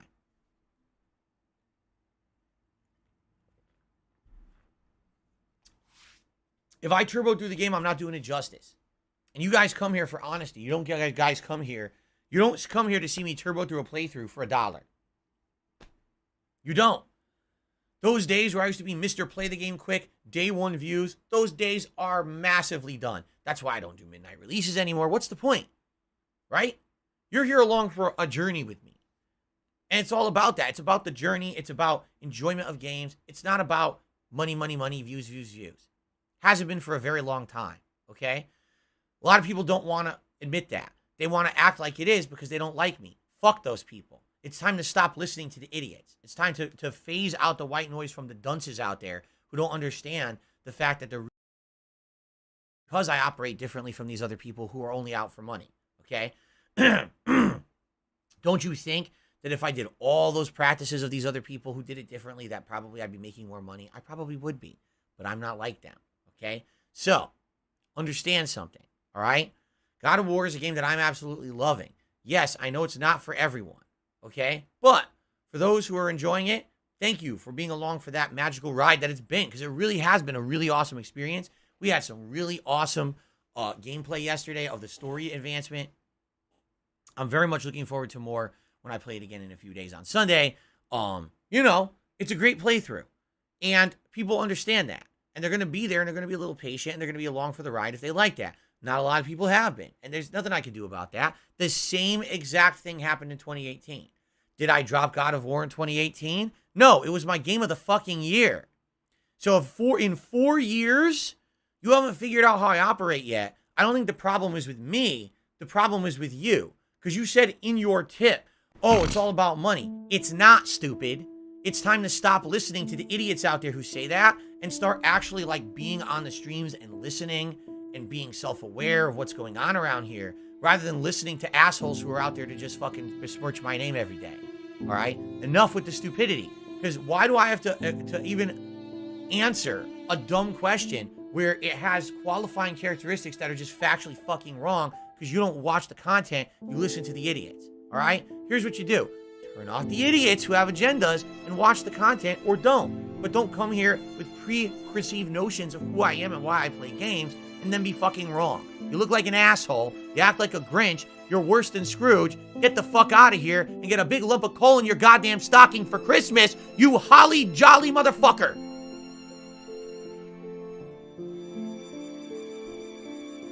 Excuse me. I got a little upset. It happens sometimes. Okay. 'Tis the season. Shut the hell up about nonsense. Okay.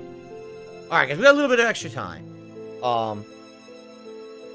If anyone has a question they want to tag me and ask me in the chat. If not, we can get set up and we can get started with Callisto Protocol here. So it's up to you guys, honestly. Okay? Yes, I've been to Universal Studios. I went both to Florida and California in my lifetime. Drop Dreamlight Valley. I'm not playing Dreamlight Valley. I haven't played Disney Dreamlight Valley in like a month. Drop it. I'm not playing it now.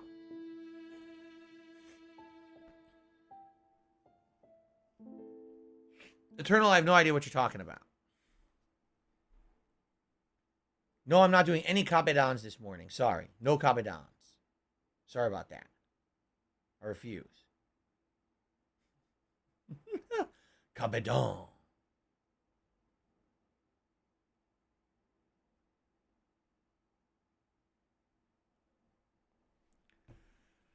Do I think I'll beat the game today? I can guarantee you I'm beating the game today. There's no way that there's more than 5 hours of gameplay left. I'm definitely beating Callisto Protocol today one way or another. I just don't know if it's on this stream or the late stream.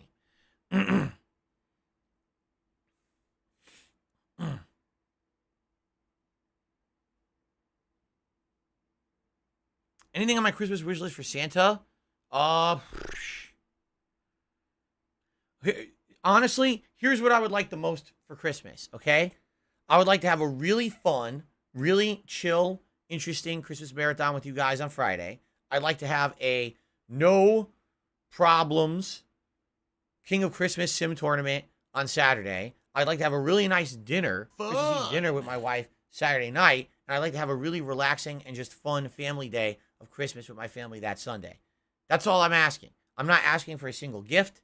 I'm not asking for anything. I just want to have a nice, relaxing 3 days, right? Where I don't have to worry about doing any kind of consistent interest, gameplay or nothing. It's just more chill. I need that That's money. What I really all do. I want I to need have. that money to pay That's my it. bills. And then I'd be very pleased with how the holidays go. Just no nonsense, no drama, no bullshit. And things have been going. If you haven't noticed recently, there's been almost no drama around here recently. You notice that? I'm not paying any attention to any drama anywhere. I've cut it out. I'm not, I'm sure it's still continuing around the periphery. I'm paying absolutely no attention to any of it, and things have been going good. I'm going to keep that up. I'm not going to be paying any fucking attention to bullshit. And I'm going to, go through the holidays nicely here with all of you. Okay? That's how I want to keep it. Let's keep it moving. All right?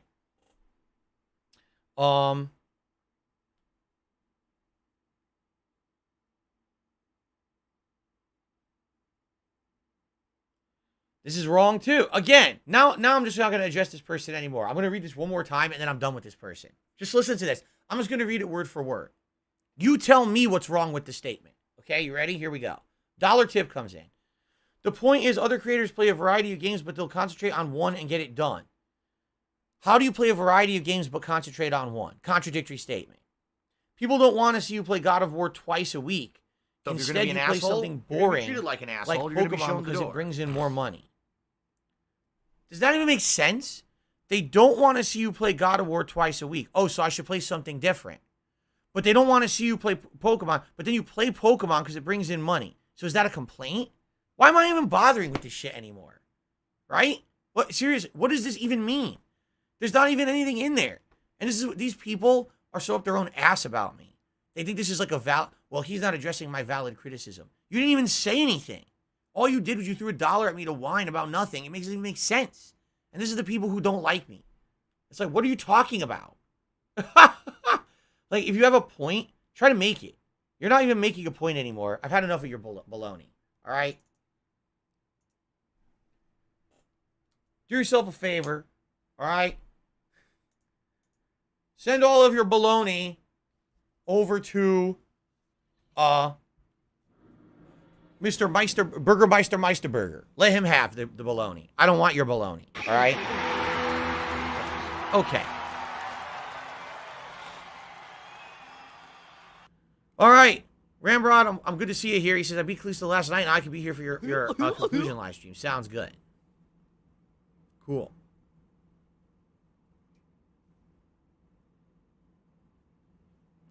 Grab some salt. Am I still going to do an interview? I haven't really cared about it in a bit, being honest. The holidays, this has been taking priority, as you guys know. I told you guys if I was going to do an interview, it would be when things calm down. Have things calmed down? No, it's kind of been the opposite, where things have been so hectic, I'm skipping games because I can't play them. I've got patron videos to do. I've got holiday events coming up. Now we got a Street Fighter 6 beta coming up. It's just like thing after thing after thing after thing, right? So I've been so busy, like an interview is the last thing on my mind to be thinking about right now. But, like I told you guys, I had narrowed it down to a couple people. I am still in talks. There's not like, oh, the talks are done and everything's, it's basically people are waiting on me. And I just can't do anything like that right now. So, we'll see when things actually do calm down. Maybe it would be like end of this month, early January when I finish with my year-end videos. And we're back to kind of not being so crazy with these game releases, right? But for now, it doesn't even make sense to even be entertaining it when I know I can't take time out of my schedule to do it, right? So, there you go. Okay. All right, guys. That's it. Remember, I had a strict policy.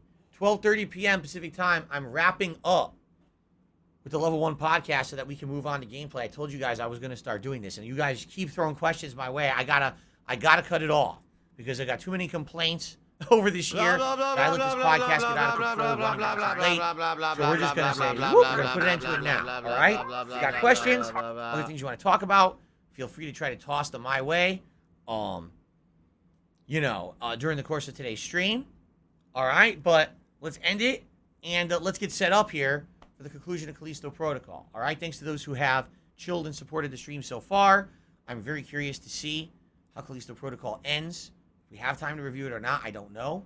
I heard the end is tough. I heard the end of the game is really frustrating. I guess we're going to find out. But, I'm pumped, although I haven't played it in a few days, so I'm probably going to get my ass handed to me, right? All right, guys, thank you for a great podcast. But before we adjourn, there's one very, very important thing that I have to say before I get out of here.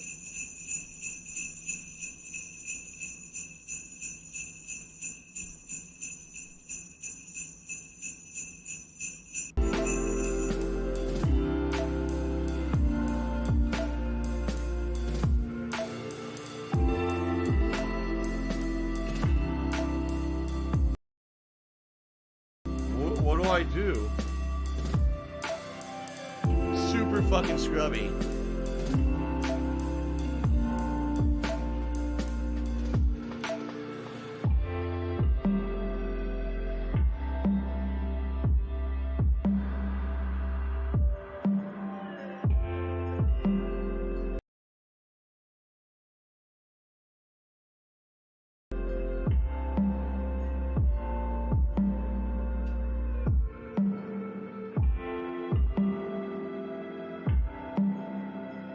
Thanks, Derek. I appreciate that.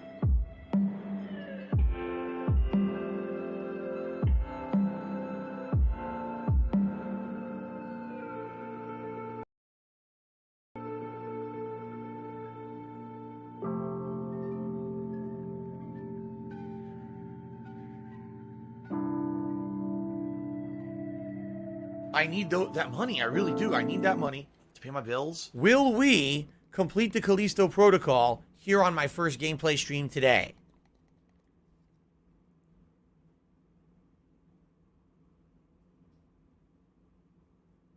I can't read it. It's too dark.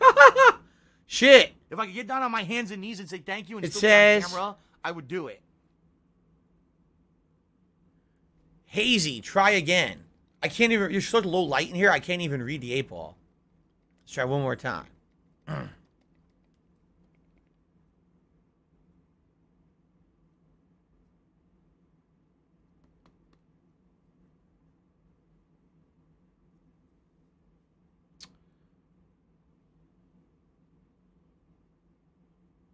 My reply is no. It thinks we will not beat it on today's stream. We have to do it tonight as well. Well, we'll see, I guess, right? Now, remember, if we hit $100 in tips today, I will put on a festive holiday hat, either the Santa hat or the Let's Get Lit hat. Since I instituted this a week ago, we've had very few streams where we hit the tips goal. I'm just being honest. Like, it seems like this month, since I decided to do special things for the holidays, it's been slower. I don't get it. And I'm not complaining. Just saying it's an observation. So, if you were thinking of tipping today and you want to see the holiday hacks, I would say tip earlier. That way we can have them for longer, because what's been happening is the few streams where we do hit the tip skull, we end up getting it at the last minute. I don't have money to do it. I don't have money to do it. I don't have money to do it. I don't have money to do it. I don't have money to do it. I don't have money to do it. I don't have money to do it. Also, remember, one quick way you can support the streams with zero any kind of financial input is just liking it, giving the stream a like for engagement purposes. We try to hit 100 likes on every stream, and if we do that today, I'll do a celebratory bubble blow for you. Okay? All right. I think we're good.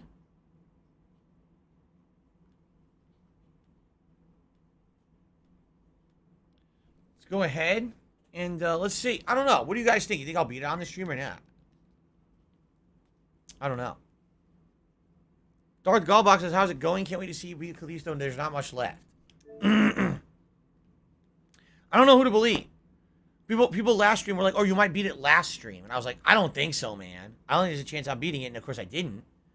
And now people are like, oh, you might beat it this stream. Oh, no, you're going to take another stream. It's like, I don't know. I'm just going to play it. Gonna play it and see. I'm not gonna assume anything. Okay.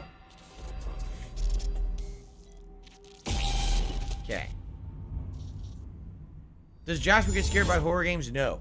Keep in mind, Jasper can't really hear the games. We don't have audio playing in the room. It's only through these neck phones, and this isn't, it's not very loud. So no, he doesn't hear that.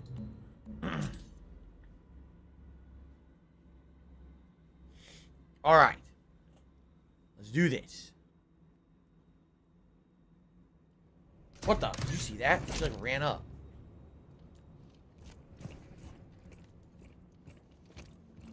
Okay. You guys ready?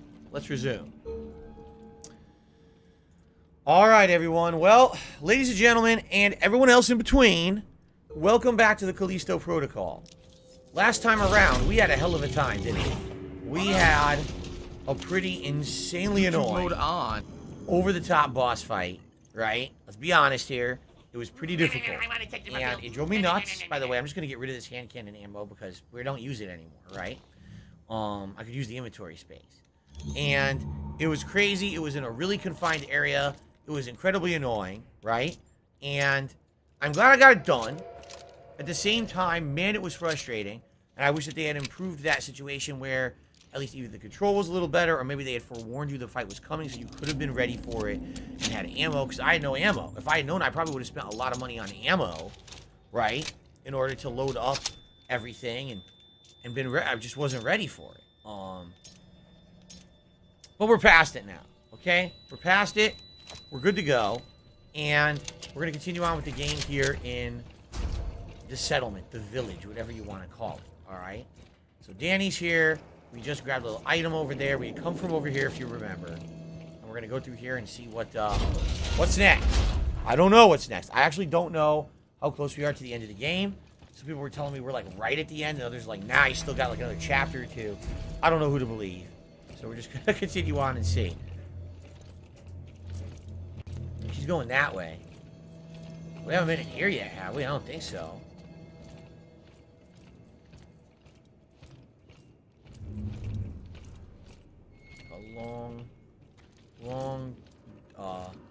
Like service desk there. Aha!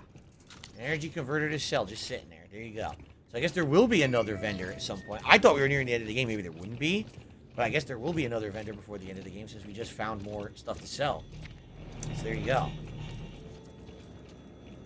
Okay.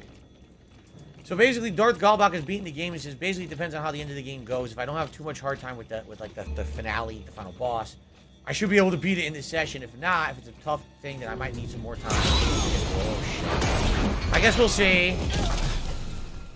God damn it. Of course. What's up, Sai? How are you doing?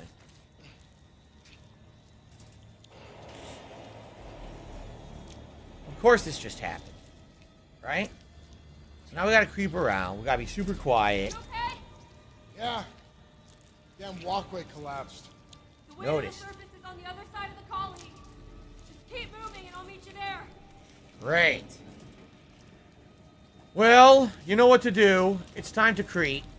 It's time to be careful and do stealth. We're definitely not going to be walking normal speed, especially in an area like this where it looks like enemies could be popping out of any corner.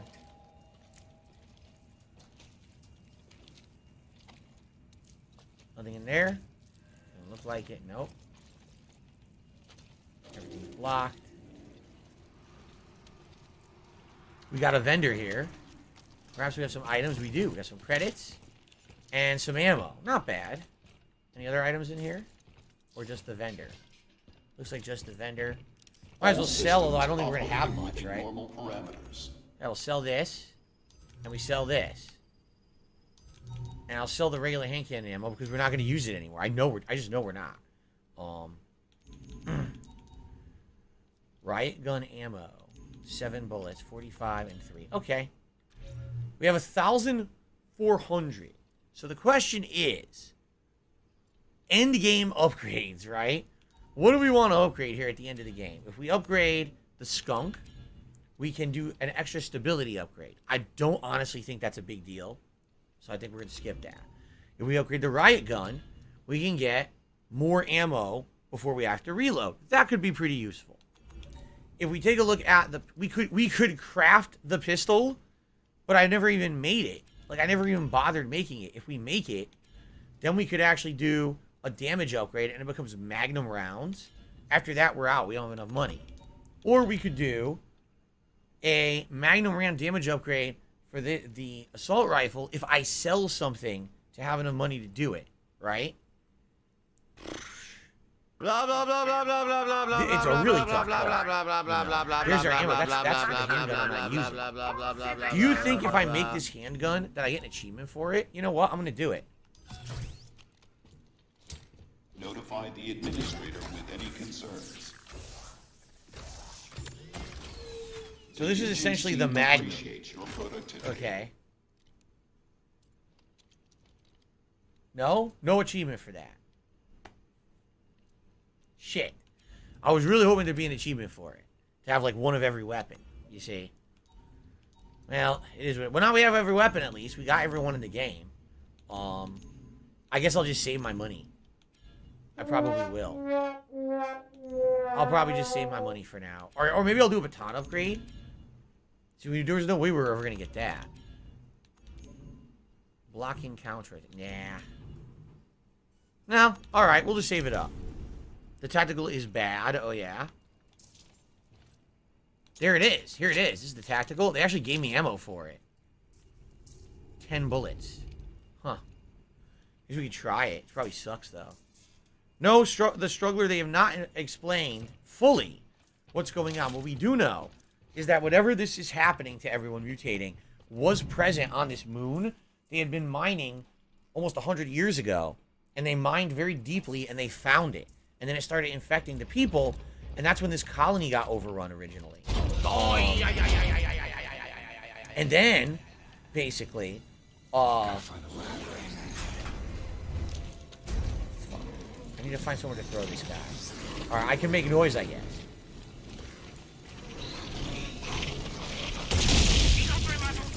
Oh, shitty ass balls. Well, I found my wall. That's what I was looking for. Popo cock. Whew. Popo There's walls cock. everywhere, spiked walls. I just needed to come over here. Popo cock. Yo, Popo Tactical cock. pistol ammo. Okay, so basically they found it on the planet while digging. But it's not explained how people got infected. It's not explained how the colony really got overrun. All we know is that everyone died here. Then later on, they built a prison on top of all of this, well knowing that it was there, almost as if intentionally trying to experiment on people with it.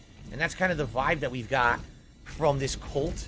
I think they were called the Callisto cult, who they were here and they were using people as human experimentations with this mutation, virus, whatever it's called, to see what would happen.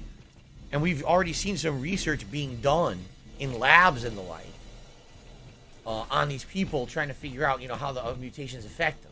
But do we have an absolute explanation of everything? No, we do not. Okay, let's investigate.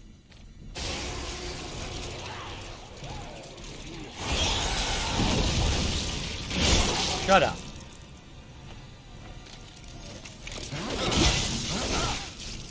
you repeal. Thank God and for the that's grip. it, because If you're I just didn't have gonna the waste grip, our I'd be time in here. trouble. The grip is so good. I just insta-kill everything.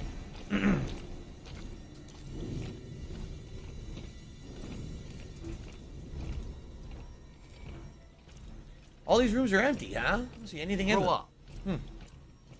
up. Very Resident Evil-esque. I would agree there. In some You ways. chose to broke the law. What's up, Cheerio Eater? Happy holidays. Live with the consequences. There goes his leg. His leg came off.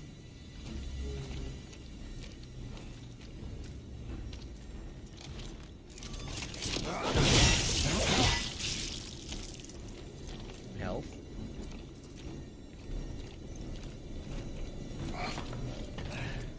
So I'm trying to investigate each area, but there's nothing in here, right?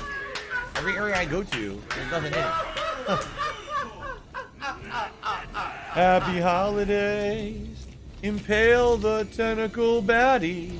By the way, we've already been here. This is the ground floor where we already were. It's just that there's more enemies here now. I'm very noticed? confused.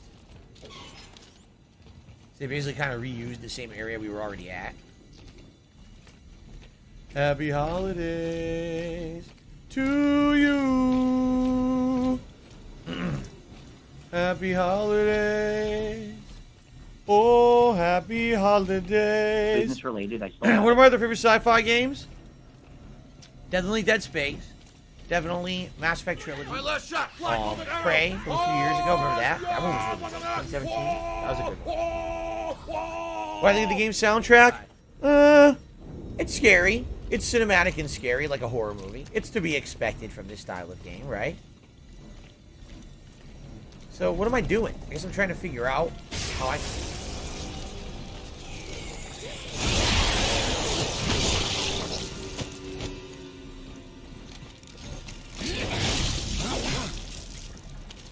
I guess I'm trying to figure out how I can get out of here, because a lot of the doors are locked, right? We'd already cleared this area earlier.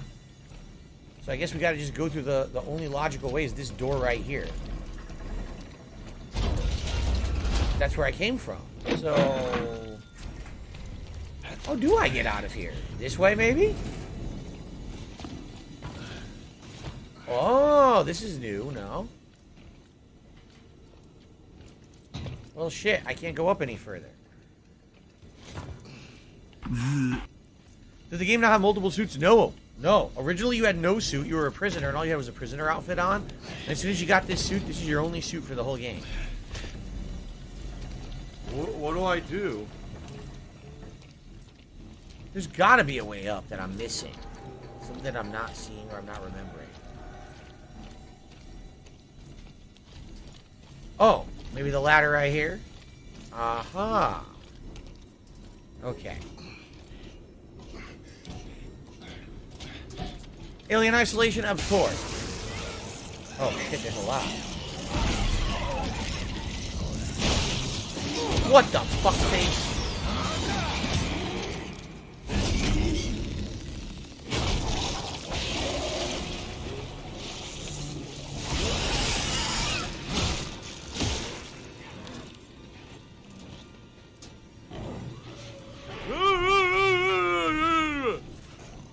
I think he's stuck down there.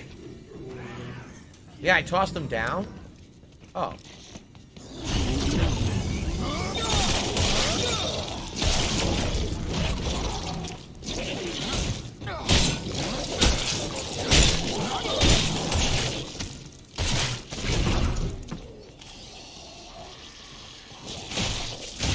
Jesus Christ. At least I'm just using the new tactical handgun ammo, which I don't care about wasting, right? But yeesh, that guy would take a million hits to die. Ryono Mastermind, how you doing? Welcome back. Thanks for being here for 18 months. 18 months of support. He says, how are you? Haven't caught up yet. Have fun. Thank you very much. Hello, Captain DCW. Good to see you here today. Welcome everyone who's just coming into the stream. I don't have money to do it. I don't have money to do it. I don't have money to do it. I don't have money to do it. I don't have money to do it. I don't have money to do it. I don't have money to do it.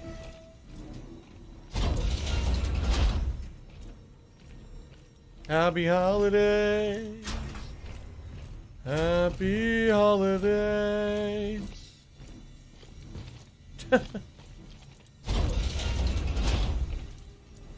This is my not scared song. When I sing it, I won't be scared long.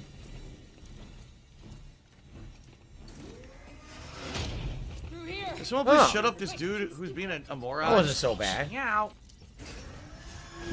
That was close, but in reality, it wasn't very close. UJC is here for you. Stop this! Again, sell the hen cannon ammo. I don't want that. There we go. Captain DCW beat Pokemon Violet. Damn, you beat it fast. You beat it real quick. You must have been playing it like crazy, huh? So, we could upgrade. La la la la la la la. There you go. Here, listen to my beautiful. You can either do a voice. block breaker. La la la. Enemies la, are la, blocking la. melee attack. You break through it. Do that.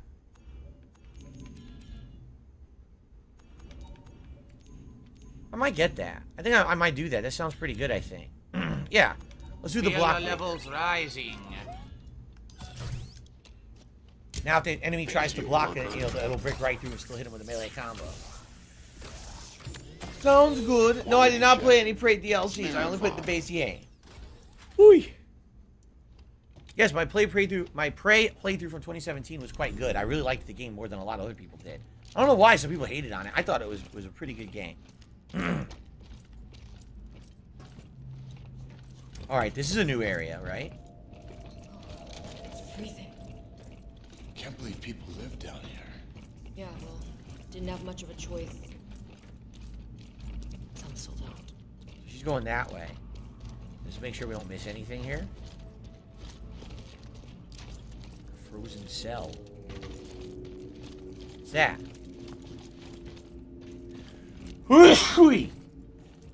Ah, pristine decoder to sell. I should probably just go sell it right now.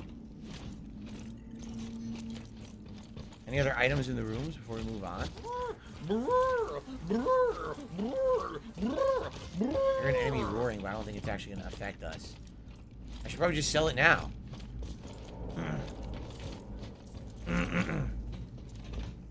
Right? Because you never, in this game, you never know when you're going to find another vendor.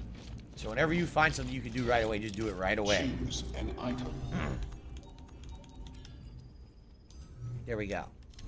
Okay.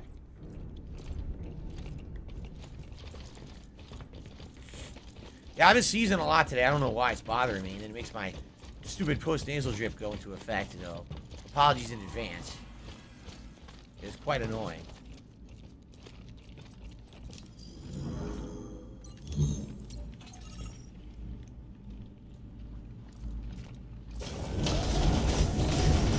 Hey now, what is this thing? That dome. Yeah, we don't know. What the hell is this? No, not back. It used to be the mine shaft. Up to the surface. How would they come? I don't know. But we have to cut through there to get back to the prison. Great.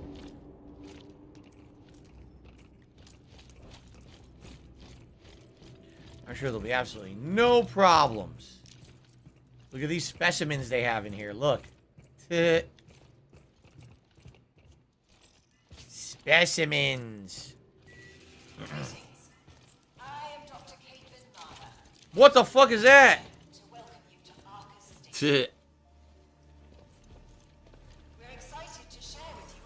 Some huge monster.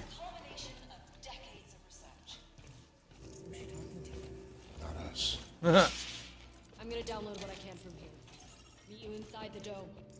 All right. Thank you guys. This should bless me for sneezing. It began with the distress. Ah. The mysterious contagion spreading on Callisto. The symptomology was intriguing, yet familiar. Then we're going to get our explanation right now about what's been going on in this game.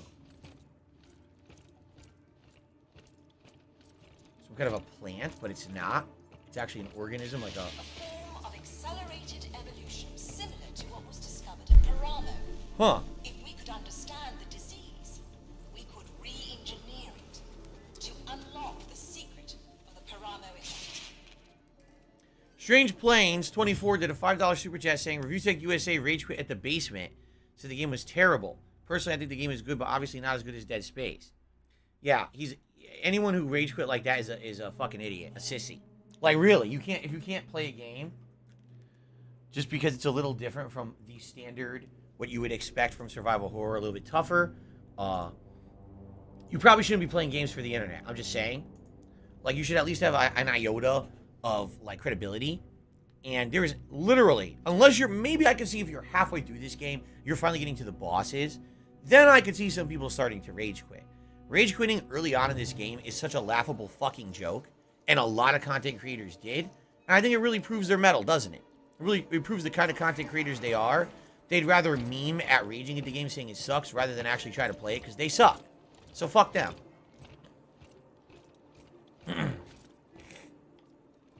After securing the site, a lab was constructed, and later a prison surrounding it.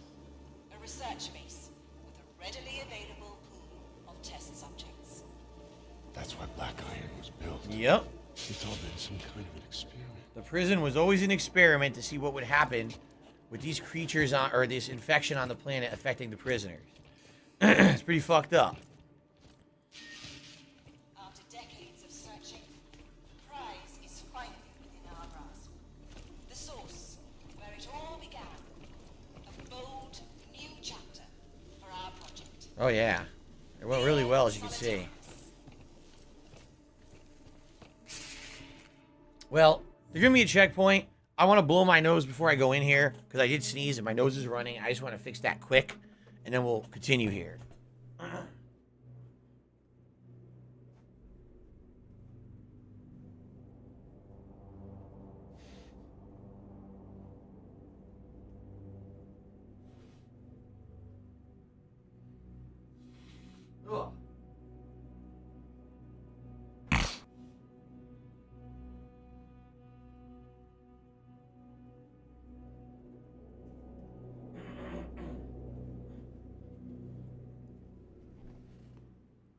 Okay, much better. Oh my god, I can't stop joking. I seriously cannot stop joking today. And by the way, it stands to reason that likely a lot of the people who rage quit this game probably got the game for free too. What the So think of it that way. They didn't even have any investment in it. So if they have no investment, why would they care about actually trying to get good at the game and play it? They're not normal players like you and me, people who just get everything handed to them. So then they act like spoiled brats. Ugh. That's what happens. Okay, it's actually starting to feel better now.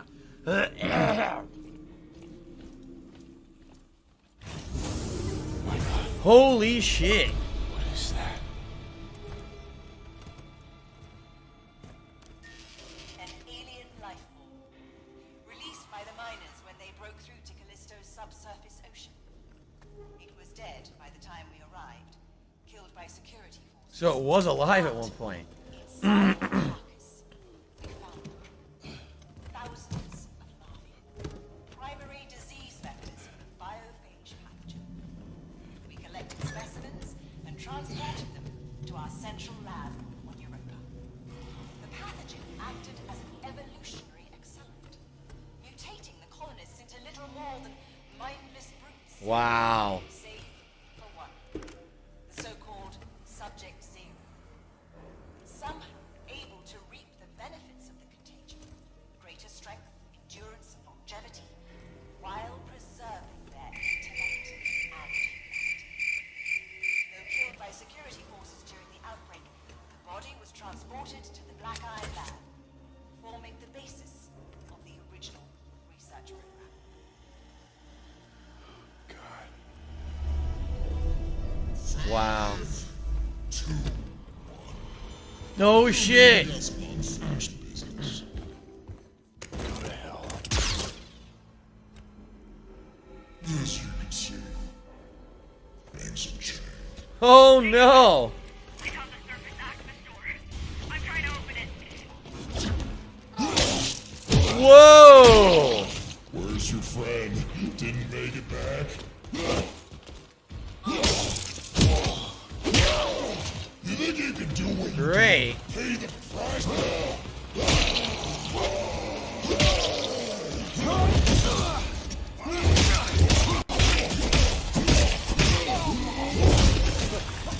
Oh. Ow. Ow.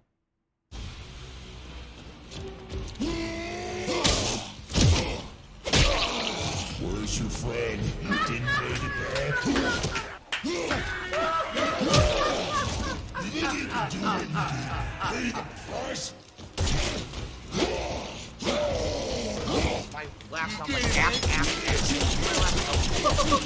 Or that's like ass. No, it sounds like that at all.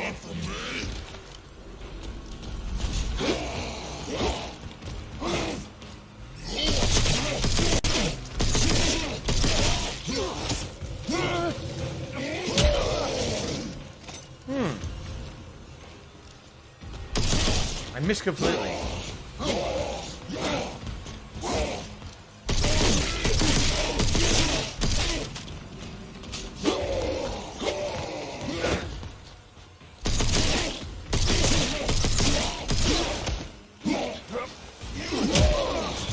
Is there anything in the room I can maybe throw at him?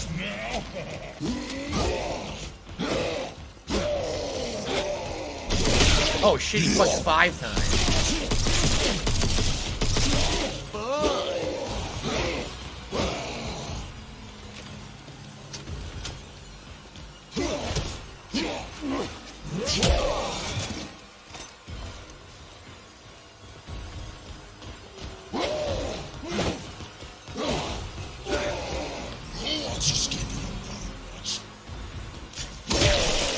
Ooh.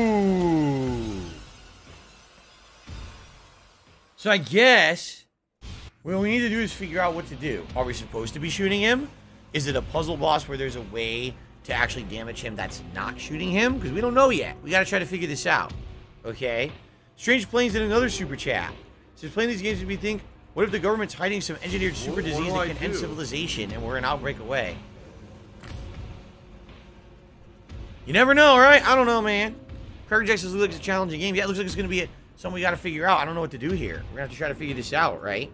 I received a $20 tip from 1 Minute Man. Thank you, 1 Minute Man, for your $20 tip. I appreciate your daily support of my streams. Let's get that up on the leaderboard before we continue with this fight. What do I do? A whale. Oh, that's cool. What happened to the one? The one disappeared. I don't know what happened there. Okay. Yes, thank you very much, 1 Minute Man. And let's get you a nice holiday-themed animation. Here we go.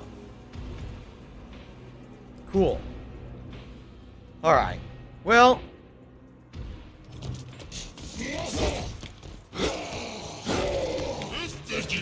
That's a shotgun. I don't think his kick hurts you. I think it's only his punches.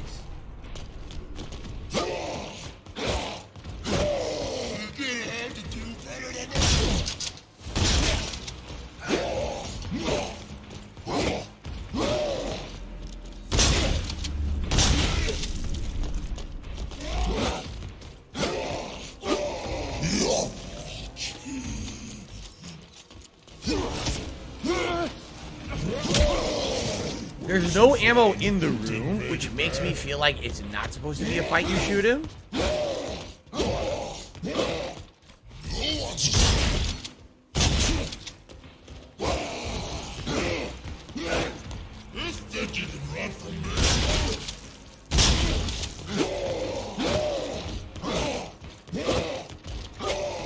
It's just funny because he's not hitting me.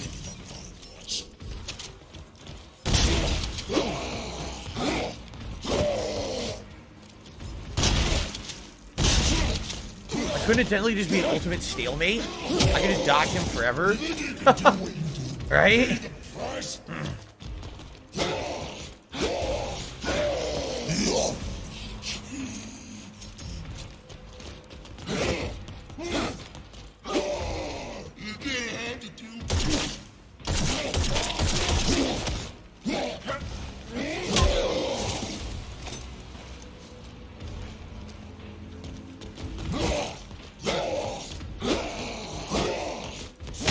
God damn it, now he wants to do a 5th hit.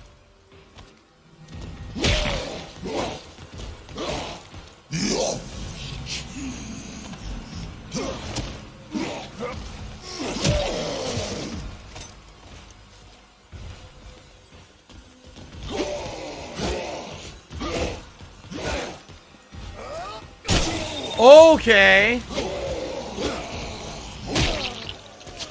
Okay, heavy hit work. You have to dodge his full combo. This is gonna be disgusting. You have to dodge his full combo, and then you heavy hit, and then you could shoot after. So that's what we're supposed to be doing here. Okay. Got it.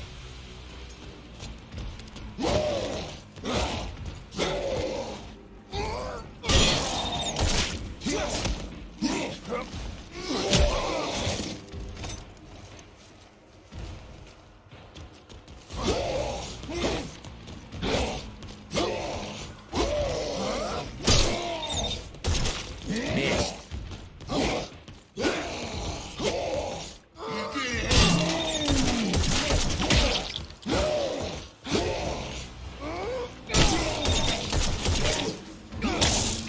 I don't want to swing there. I didn't even do that. You can never escape me. Never.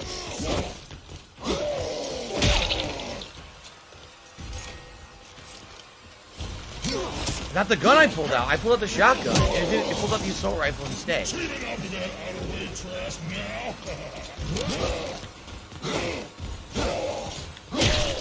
Yeah, it's not pulling out the gun I want. It's being stupid. I want the shotgun and it keeps pulling out different weapons. He did it again. He pulled out the assault rifle. Why are you doing that?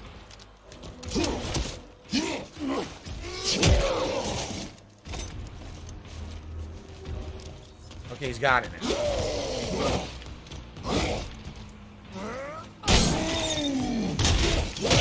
I dodged. What the fuck? I totally dodged that.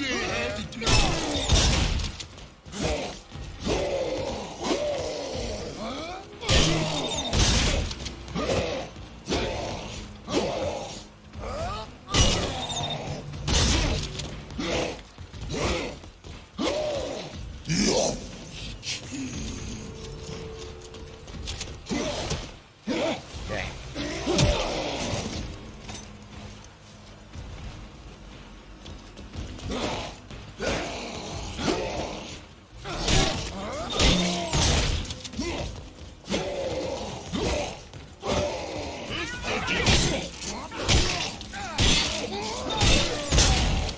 Nice.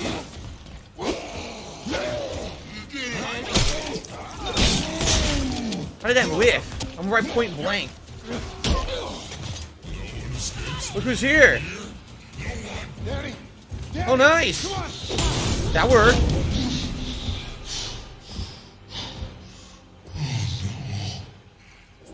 Looks like it. Oh, no. Ew. She was just trying to help you, but soon she'll be one of us. Ew. Disgusting. Just get me. Oh, yeah, you're fine, all right. Yeah.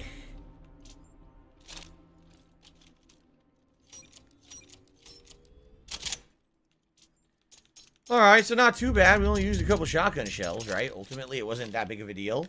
The only bummer was that the grip doesn't work on him. I guess later we probably have to finish him, I'm assuming. All right. I received a $1.25 tip from Mr. Puffy Nipples.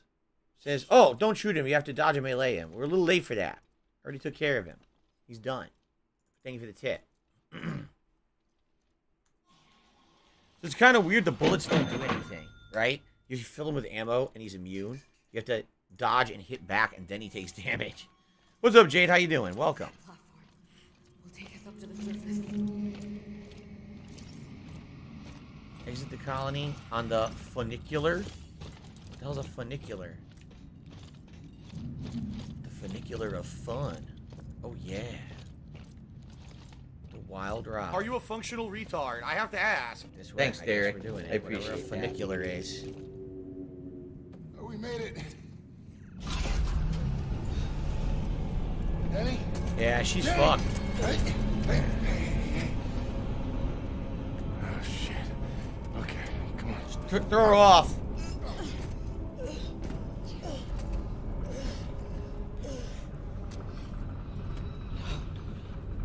You're gonna be okay. This isn't fair. That's it. I give her a pill, and that's it. Because you're just gonna waste our time again. No, okay, that's not gonna happen. Hey, we are gonna fix this. How? We're gonna stick to the plan, we're gonna get to the Warden's Tower. There's gotta be a way to reverse this! You don't know that. No, I don't. But we're not gonna give up now. We're gonna finish this thing together. Okay?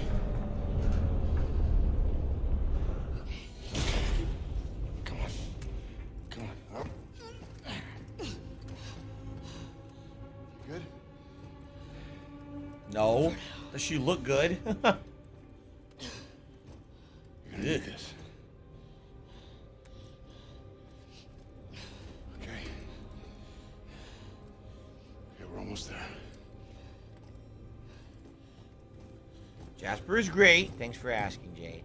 So now we know everything. Like, we got all our answers. We actually got a good explanation. An alien creature found buried in the surface of the moon.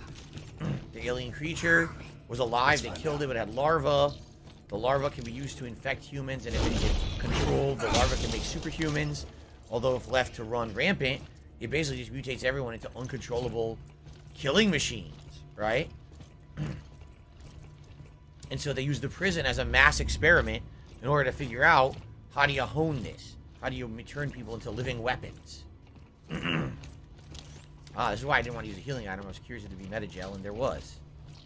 UJC printing. I don't think I have anything, right? No. No, I have nothing to sell. I don't have anything to buy either, right? I don't think I have many credits. Nothing I can really buy for anything. I guess I could buy the Magnum round damage upgrade. That's about stupid it. Little kitty shit.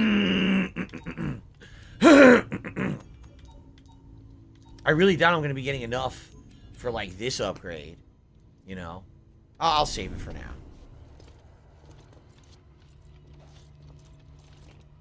Okay.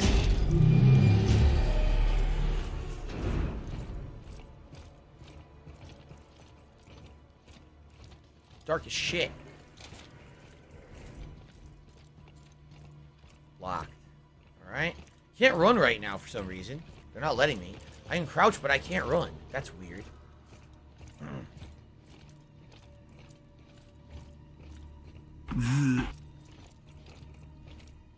Item over here. Prison's running on autopilot. Systems are What all do shut I down. do? Almost got it. She's opening the door. Oh. It's the shoe. The whole prison's infected. Nice. We should get the hell out of here. Good idea. Warden's signal is still active in the command tower. Can we make it to him? Looks like it. I'm getting the door now. We're actually trying to get to the Warden? Oh my god. We haven't seen him since he fucked us over earlier, right? I want to go sell that CPU printer. Like I said, whenever I find an item, I want to sell it. Oh, you can't. It's locked now. Fuck, I can't go back. I said, whenever I find an item, if I can sell it right away, I want to get it out of my inventory, but now they're not letting me backtrack. Did I ever play Dying Light? Yes, I did a full playthrough of Dying Light 1, but it was glitched to hell at launch, so there were some hilarious bugs and problems with the playthrough, but I did finish it. Dying Light 2, I played earlier this year, and people hated it and got boring, so I never kept playing it. Oh, hello! To yourselves. Well, that sucked. Captain DCW, I'll see you later. You just got knocked the fuck out. Tower. Alright. Probably gonna put us back in our cells. That's funny. Start back at the beginning. What's happening?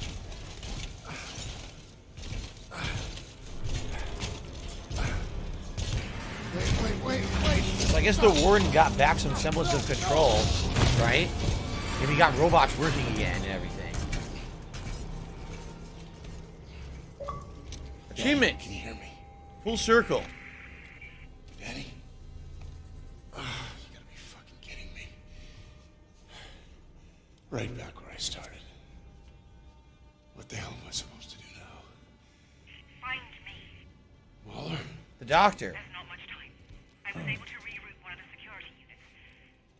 I have Where is she? The lab at the heart of the prison. He's monitoring everything, but we can talk here. I can get you to the warden. I can cure her. I want to help. You? You put this thing in my neck, and now you want to help. Please, you must hurry. Find me, Jacob. How? There's a room ahead that connects to an area normally off limits to both inmates and guards. Find it, and I'll clear the way from here. Ah. Alright, being told this is the last chapter, so get ready for some epic stuff. I received a $25 tip from Lisa Lou, saying, do you prefer peppermint patties or junior mints? They're both really good, actually. Because I like dark chocolate. So either one, having the dark chocolate on the mint is delicious. I haven't eaten either in a really, really long time. Like, I used to love those when I was a kid. Whenever I went to the movies with my mom, we would sneak in a giant pack of junior mints. So we wouldn't have to spend a ridiculous amount of money at the you know, the concession stand in there. We'd always buy soda, but we would always sneak in some candy. So we would go to, like, the local drugstore, would have, like, a giant pack of junior mints for, like, $2. So we'd buy that, and then we would go to the movies with those in our purse. And I would eat them in the movie theater when we were watching a movie or something. Yeah, junior mints are great. Peppermint patties are also quite good. I like them both. I can't even choose. I think they're both delicious. But I haven't had them in a million years. Like I said, when I was a kid, I have fond memories of mint and dark chocolate. I couldn't tell you the last time I had mint and dark chocolate together, personally. All right, it is Gunner Glass's time. Thank you guys so far for your support. Let us head into the end game of Callisto Protocol. Let's do it. So, we're going to have to destroy these robots, aren't we? Now, we already did it earlier in the game. You got to shoot them in the head several times and stay out of their line of fire, right? If you stay in their line of fire, they fill you with bullets and they die. They kill you almost instantly. Some infected. Anything over here? No.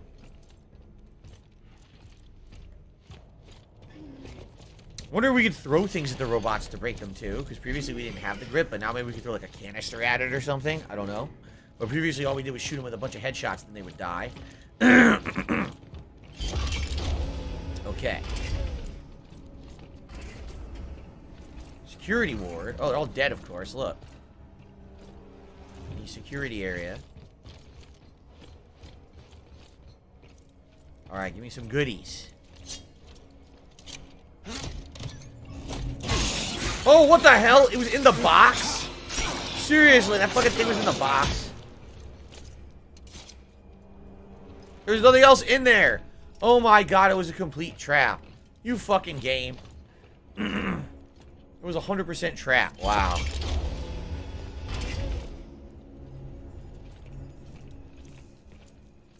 Well. Any items in here we can grab? This is busted. We need a fuse. Grow up. Alright. Server room. Let's know what we've got for now, and then we'll go check these rooms out. Is yours. Well, let's see here. Sell. There we go. Nicely done. 1,700. We can do a good amount of upgrades to something. Do I want to save up 2,700 for either one of those? Do we want the... It's such a minuscule increase to damage, right? Right?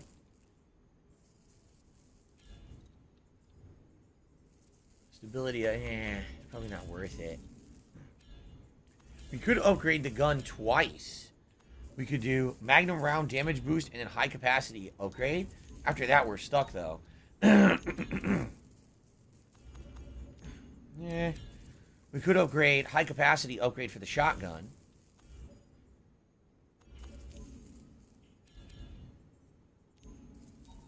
Stability, now we can only do one stability or magnum rounds upgrade for this.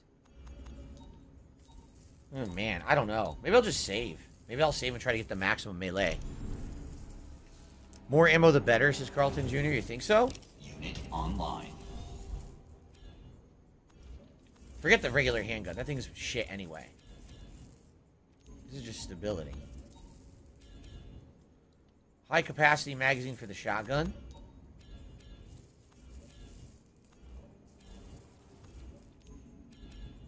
I can only do one or the other. I can do the shotgun, or I can do the handgun. Because I can do this and this together. Shotgun's 4 shots. I guess I'll do this. Shotgun. What do I do? The highest of quality. I like that they're using 3D printing, because now it's real, and imagine in the future you could actually do crazy shit with it. It's kind of nice. They implemented that. I don't think I'll be having enough for the explosive rounds. But now we can maybe do You want to play the Magnum round, and then we could go... Yeah, let's do that. Let's do Magnum round here, and then we have enough. We'll upgrade the capacity of that gun as well. There we go. I'm sure I'll start to find a lot of ammo now. For these guns. So.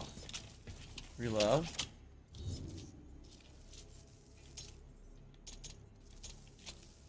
We only have 4 shotgun shells, so we can't load this any higher. Let's go to the tactical. Okay. I think they just gave me a bunch of ammo. Server room.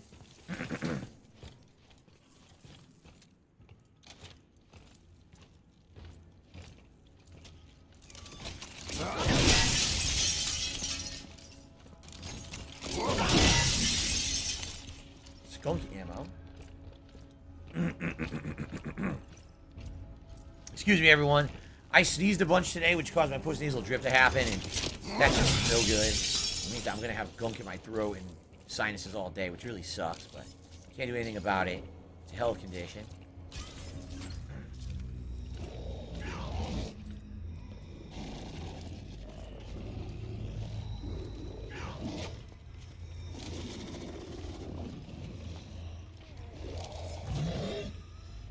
Oh, it's a 2-header.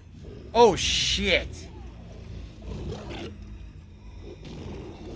I gotta kill a 2-header in this small area. This is really gonna suck.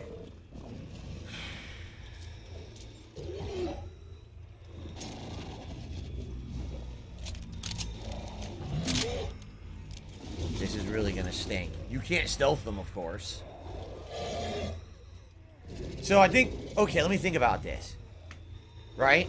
To get them stunned at first is not that bad. The problem is after you remove the first twin, that's when it gets tough. Because they get faster.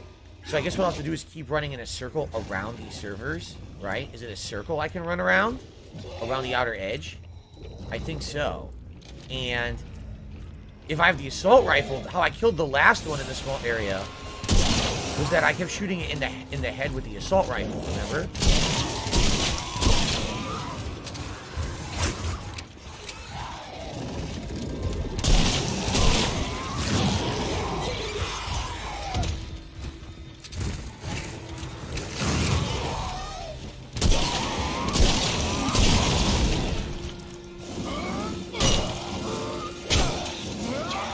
It's been pretty slow.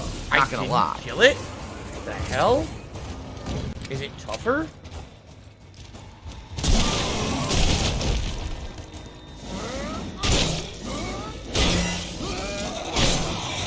Maybe you have to do the 3-hit combo.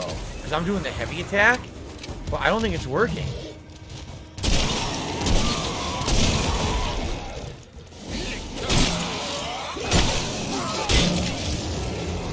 I guess you do have to do the 3-hit. So I wasted a ton of ammo there.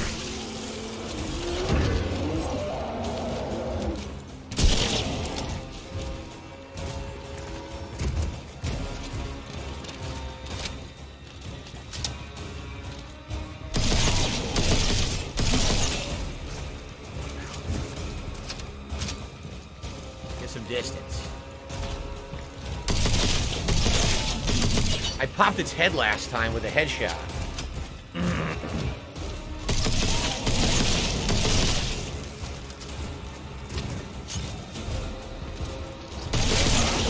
I didn't swing. What? What the hell was that? I fired 3 shots. I turned to run. He swung with the melee weapon. I never did that. That was stupid. That was incredibly dumb. I totally didn't do that. Why would I melee from mid-room? If anything, that means it's touchy. It's really touchy. The controls. That's fucking weird that happened. Oh, no, you motherfucking piece of shit cocksucker. I'm trying to run. It didn't run. Mark my fucking... I'm holding the bumper to run, and he walked super slow and gets stopped to death. Lame. You motherfucker. It sucks. I was doing well that first time, and the fucking thing didn't work. Let this be noticed live on the internet. You're fucked. Completely stupid. And you are done.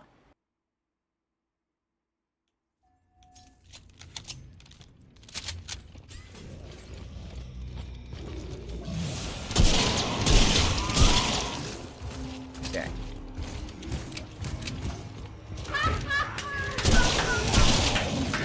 Oh, come on again! All I want to do is aim and fire, and the fucking thing swings again. I'm not swinging. Stop fucking swinging, you idiot. This is getting dumb. I agree. Just fucking do the gun. I don't want to swing. The only time I want to swing against his boss is when he's stunned. Take that as you will. And the game keeps swinging stupidly.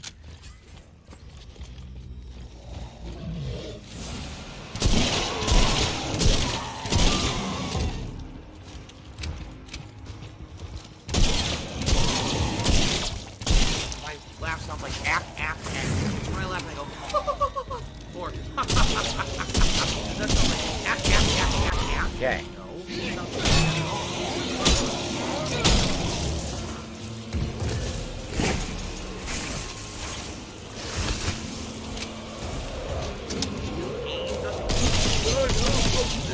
Run, here we go again. Run. Last time I got a headshot that popped his head, remember? Shit, he's fast. Run! I'm stuck! I couldn't even move! I was stuck in place and couldn't even fucking move. What the hell was that? Oh my god!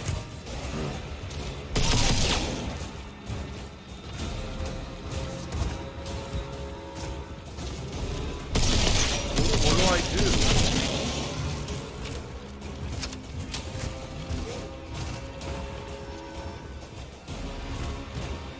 Something!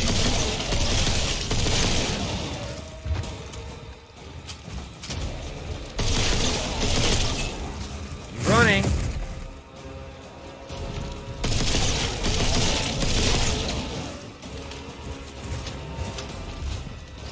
Just keep running.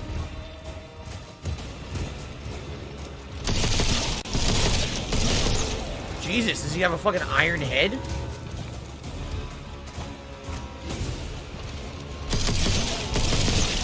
Got him, finally. Woo! CPU printer. Alright. So, that's it. You gotta be patient. Run in circles, that's how it's done. Now this shot. That's another one fucking spawned when I grab this. That'll be something else. In fact, grab a shotgun. Just in case.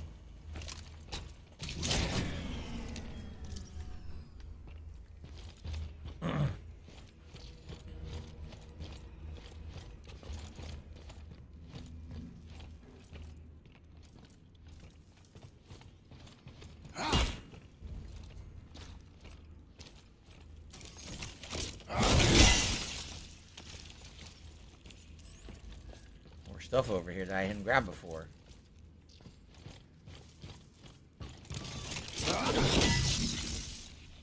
Alright, cool. I think I did grab it, but it respawned after I died, I guess. Because I swear I grabbed all that shit already. Huh. Unit online. Now we sell again for 1,000. So now we're up to 1,700, right? That's the ammo capacity. There's an ammo capacity upgrade I can do. Yep, here we go for the for this gun, so let's do that. All ammo capacity upgrades. Excellent choice. I want to watch some faggot assault some All right. homo. Now we only have 800 left, so can't do anything. Stability, I mean, burst mode is ridiculous. 3600 shoots 5 rounds at once. Right? Absolutely ridiculous mode. All right, we save up. We save up for more later. Okay.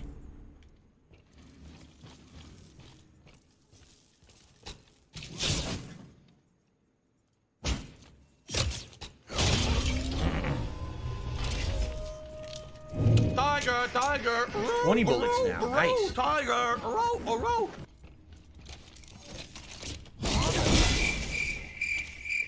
Assault rifle ammo. Get him confused. That's the tactical right there. Okay. New area. What's going on here? Another thing to sell. They always give you things to sell in the room after the fucking vendor. Right? Just gonna go back and sell it now. I'm not gonna waste time, right?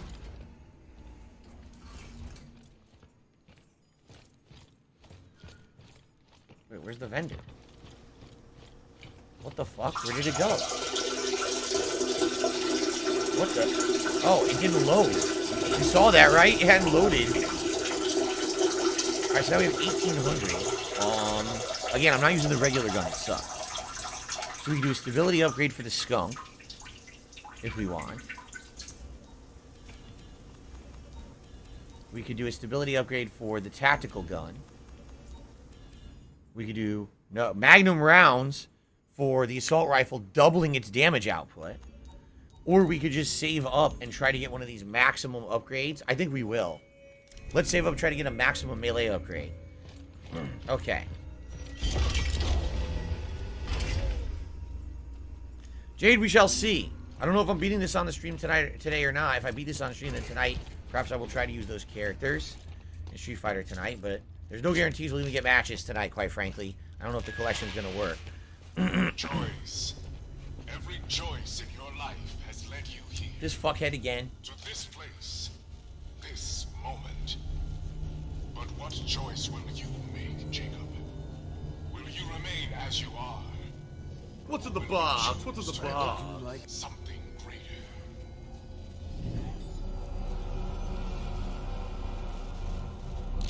Can you please fuck the hell off and get out of my face? What an idiot. Alright. Let's split the part here, guys. We'll do one more hour. If we don't beat it in an hour, we'll go on a break and then we'll finish it. But I want to keep going. So I'm just splitting the part here. Thank you all to everyone who is chilling and supporting the stream today. We're at 85 likes. If we happen to hit 100, I will do a celebratory bubble blow for you. And remember, engagement helps the stream a ton. So if you've enjoyed the Callisto Protocol playthrough, I'd appreciate it if you could support it by liking the stream. And, of course, anything else is greatly appreciated. We're at $54 in tips. Thank you so far for that. If we hit 100, you get to pick a hat for me to wear, and 2 festive holiday hats are in the running. All right? I'd appreciate it if we could hit that today. We have not been doing so well hitting tips goals recently, so it would be great if you're enjoying the playthrough, you could support it via that way, and the sooner the better. That way we can do the poll people can pick. All right? Thank you in advance, and let's continue. Excuse me. Okay. All right. Continuing on. I need that money. I Heading really towards do. I need that money. The doctor, My bills. right? So we're on the back side of the cell, which means I'm just gonna say.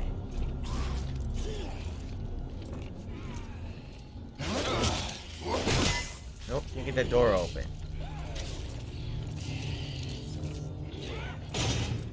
Uh-oh, he's gonna come out over here.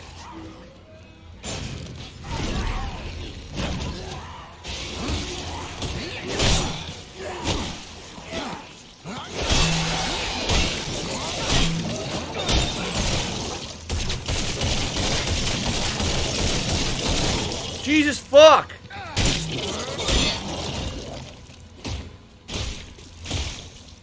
Wow. That was, intense. I unloaded almost a full clip on this fuckhead, and he fucking still almost insta-killed me. Wow. That's it. I have no more healing.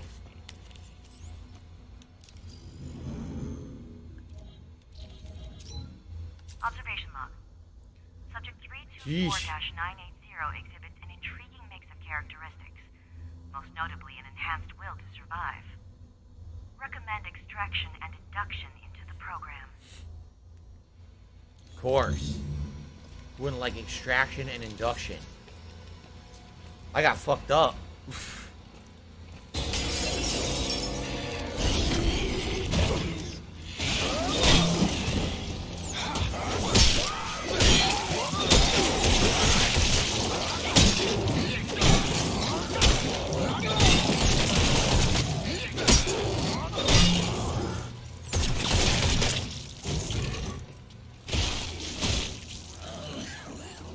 Still not dead.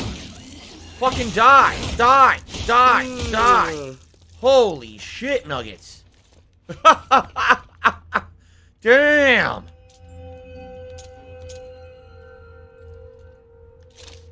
They don't want to die, man. They're getting tough near the end of the game, dude. Holy shit. And that's it, because you're just going to waste our time again.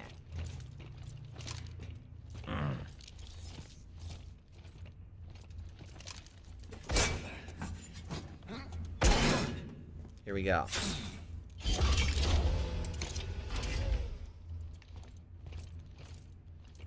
Damn, I hope there's some items in here, because man, I'm needing them now, right? Now I'm in need. Oh, come on! Jesus.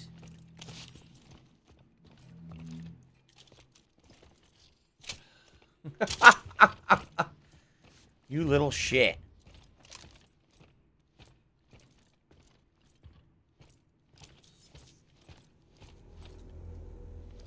God, look at all these enemies.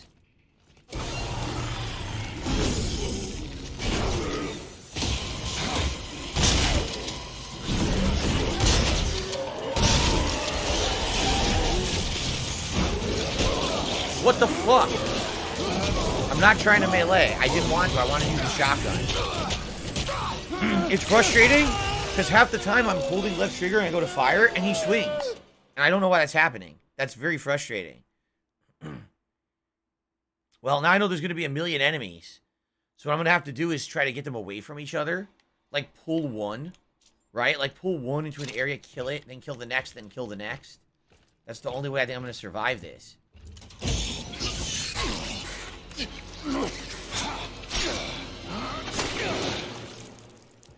Of course, I didn't want that. I only wanted to open the one on the side, but open the center one too.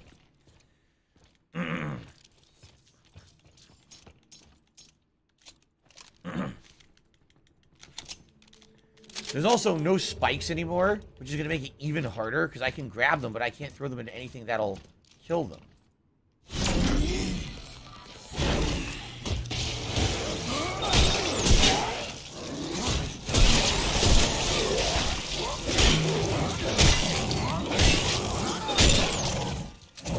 I have no ammo. Seriously.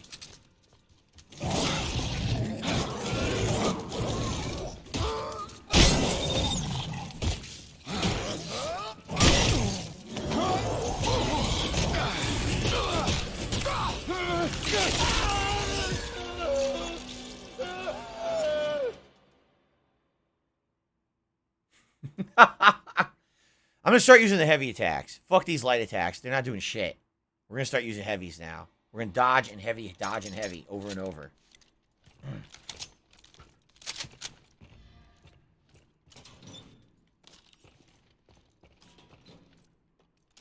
Okay. Don't open the middle one.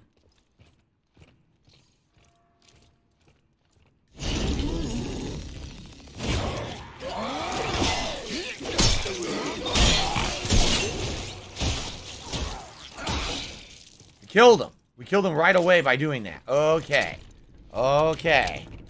So grab, slam, combo, shoot, stomp. If you do it in that order, they won't mutate fast enough. Grab, slam, combo, shoot, stomp. Where's the next one?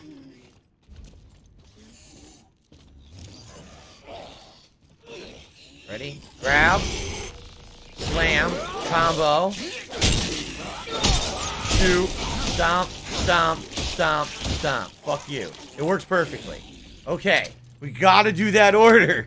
If we don't, we get fucked up. Grab. Slam. Combo. Shoot. Stomp. Okay. Like, goddamn. It's getting crazy out here. Alright. Sniper No Sniper tipped $1. Talking about my detractors and how people might get a kick when they come into chat. Yeah, no one cares. We're not here to talk about nonsense. We're here to be scared by this game. So thanks for the tip. Happy holidays to you, by the way. Okay, let's continue. I think this is the psych ward. Well, they were going crazy. Well, yeah. They're all fucking mutated and shit. Toxic? They got aliens in them. I'd say they went crazy. This place looks older than the rest of the prison. There's an explosive canister right there. Grab. Slam. What the fuck just happened? Oh my god.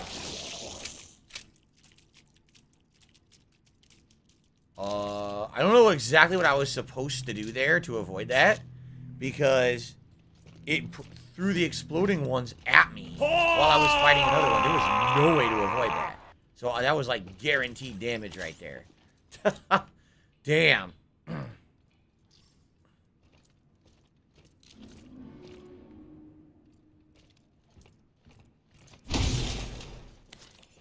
I could really use some healing items. Alright, we've got a canister we can throw. Let's see what's coming up. Sounds like that at all. What the fuck is making that noise?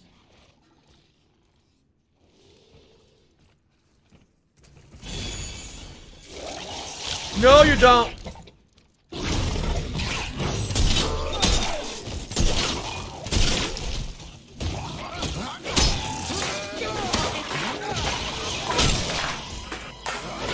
Got it. I killed it before the mutation affected it.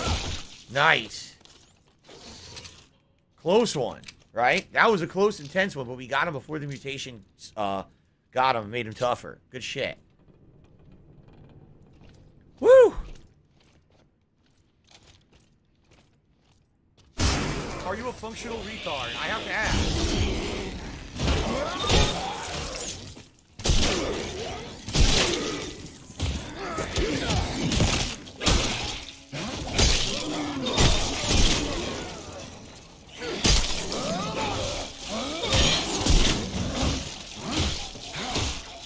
Nice. Even with the tentacles, you can stop them that way. Jeez. We are running low on ammo now. I guess we should switch over. Woo!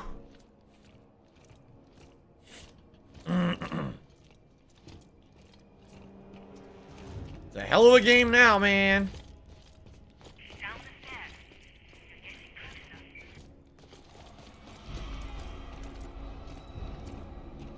Oh, this just looks great. At least there was a checkpoint, right? This just looks nice and cozy. What a nice welcome walk. Some bad stuff happened. You literally just said that.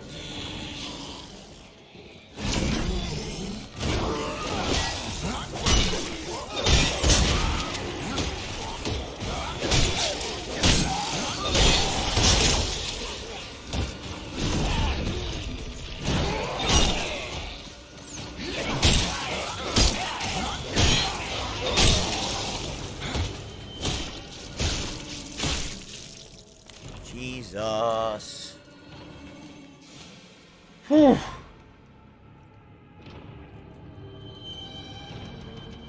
There you only iced Infinite for a super sticker of a mustache.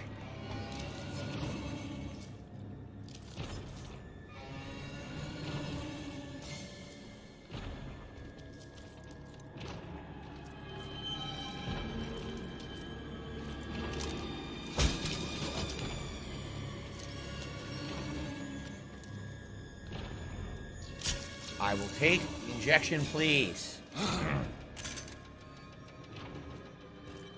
No more.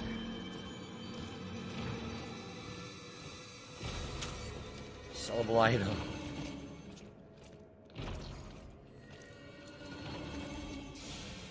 Well, don't worry, they'll all be dead in here for sure, right? At least there's a spiked wall in here. Wow, what a moron. You should have still paid attention to something.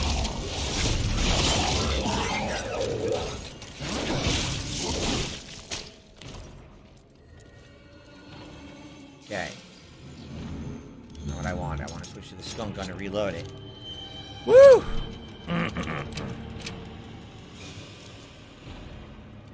Carlton Jr. says, the way you approach enemies is how I approach when I see a roach. Look at them. You're trepidatious. Look at them. And then Come you stomp. on. You gotta be kidding. Now. No thanks.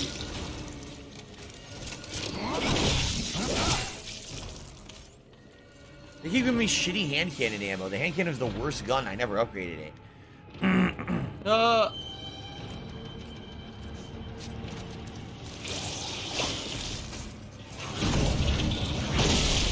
Bye-bye. Mulch-tastic. Ew, it's making like a noise.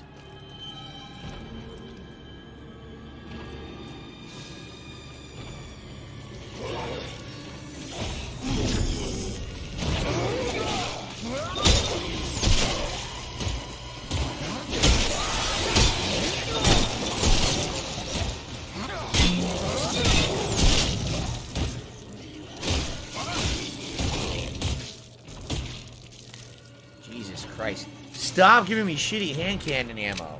They're purposely giving me the worst ammo in the game. For a gun I'm not gonna be fucking using. So I wonder if this is an optional area down there with items. It looks like it, right?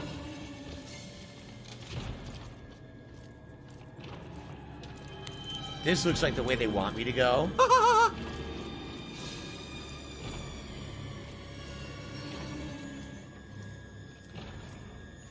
Or maybe not. Just an optional item here, I guess, right? A little bit of money. Okay. Yeah, that's it. So I'm glad. Okay, good. Now I can go the other way. Okay. Carlton says, imagine not having mastery of the combat mechanics. You're trying to only do this with melee. The part would be frustrating as hell. The part would be impossible, I would say. You need to now, at this point, you need to have a mastery of everything. You need to know exactly how to do the melee, how to interrupt with the gun, how to stomp at the right time, how to use the throw. You need everything. This game doesn't fuck around, man. This game is serious fucking survival business. It really is. Hello, giant enemy crab. How are you? Oh, God. You hear that? Let's get Only Iced Infinite on the leaderboard for his mustache. And what I mean is his super sticker of a mustache.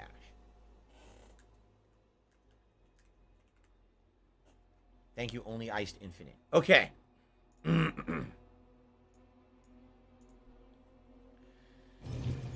Blackman C. says the game reminds me of Daymare 1998. Well, I mean, this game actually has a budget. Daymare was insanely bad graphics, if you remember. This game definitely has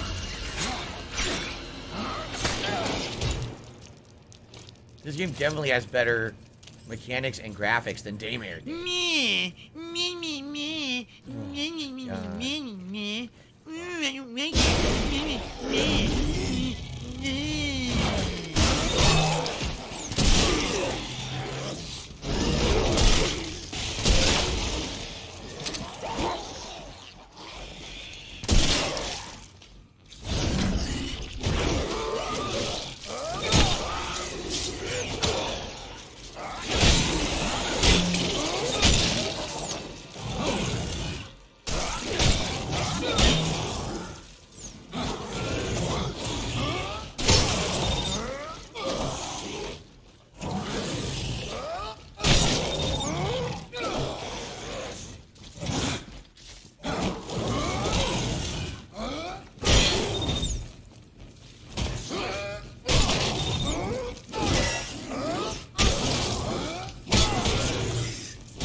won't fucking die.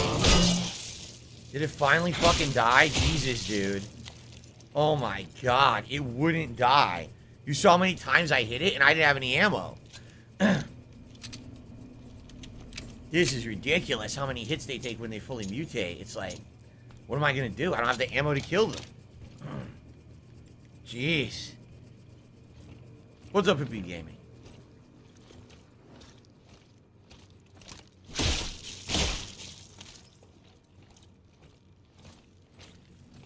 I don't know if we have to find a way to get this open or not.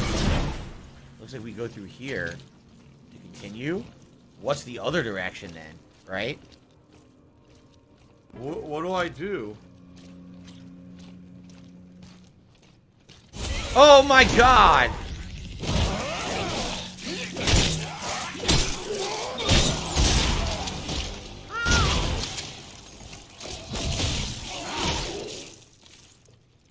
More shitty hand cannon ammo I don't need. They keep giving it to me too. It's starting to frustrate me now. Because they keep just giving me the ammo that doesn't do... Hand cannon is worthless at this point in the game. It's like they're purposely giving me the worst ammo just to frustrate me at the end. So I need a fuse, so we have to go through that vent. Okay. Jeez. What the hell? There's a guy hanging from the ceiling. Like a little cot up there. He's hanging out.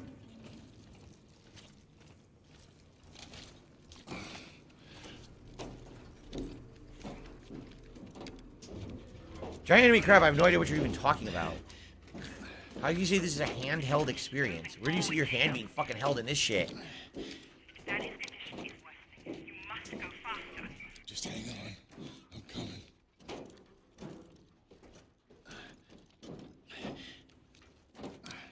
The doctor's an asshole. Grab some salt.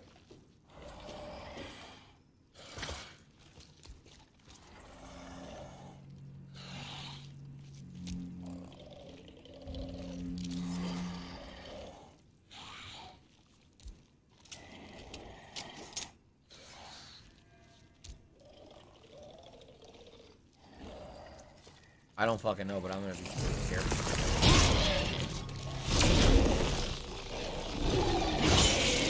Fuck you. Somehow it hit me. Couldn't even see it.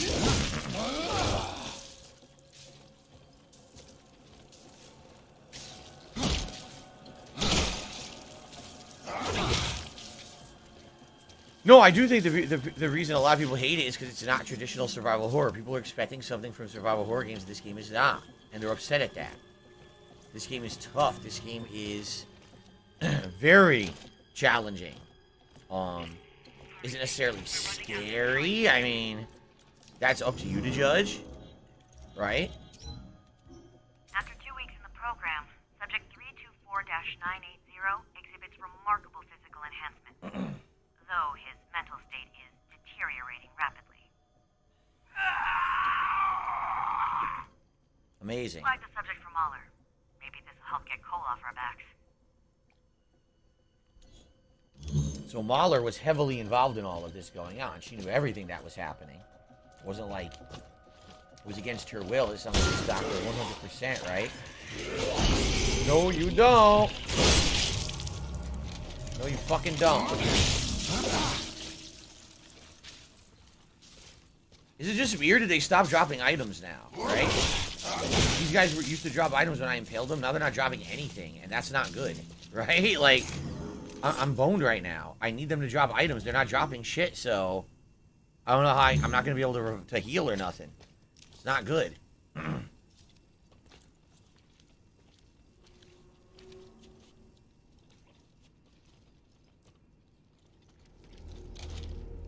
Ugh.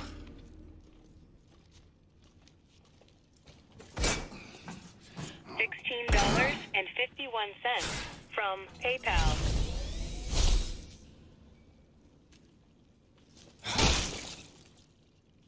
This is where I came from. $110.09 from So it didn't do PayPal. anything? I didn't get the fuse? Then what do I do? Right? I was supposed to get a fuse, but I didn't get one. Oh, it's on the floor. I didn't even see it.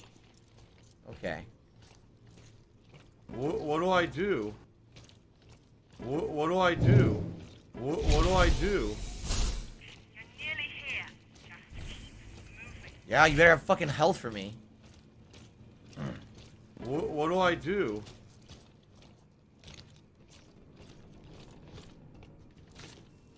Okay. Oh.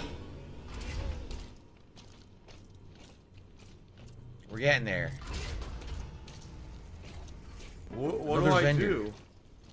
What do I do? What do I do? What do I get? Nothing? They're empty. You fuckers. I'll take the health, though. Definitely take the health. Mmm. Delicious. The choice is yours. Except the crappy 200. I got 2,200. Not enough to get the melee. I'm saving for 2,700. Where I'm either going to do maximum melee damage. See that? Or chance of an aim snap onto the center of mass exposed virus following combo ender. So basically, a really good chance that at the end of the combo, you're going to shoot that weak point and insta-kill the enemy. We'll save. Okay. We'll save up.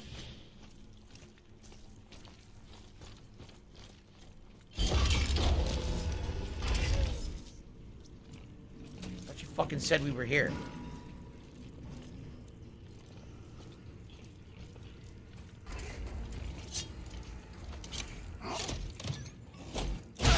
Again? Another booby trap? Are you fucking shitting me? I was like, oh, after the last one, there's no way there'd be a booby trap in this one.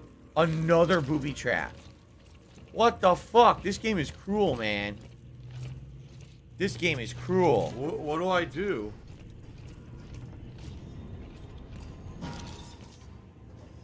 You. Weren't we already here, but we came from a different direction previously? I thought I remember seeing that operating hall with the headless body. Yeah, we were here. We were totally here earlier in the game. Absolutely.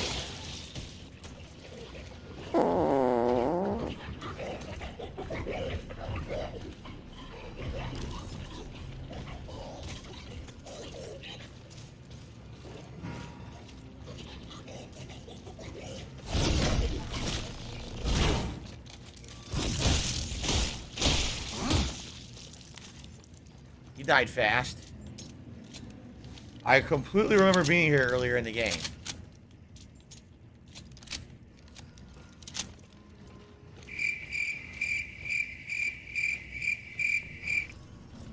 We even opened that door with the fuse. So now there's like double infection in here.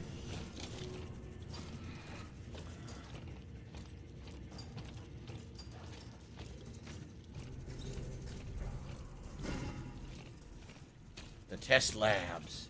Yeah, there was a robot stalking around in here, and we had to avoid it. That was before all this shit had been insanely infected. Oh, there it comes. A fucking two-head? You gotta be kidding.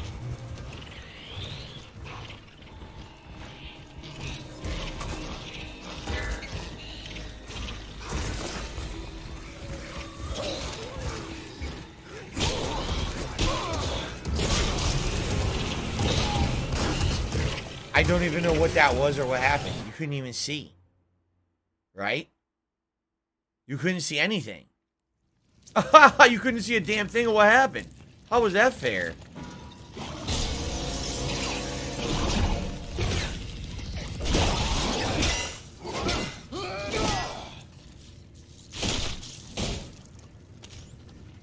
You literally could not see what was in the room.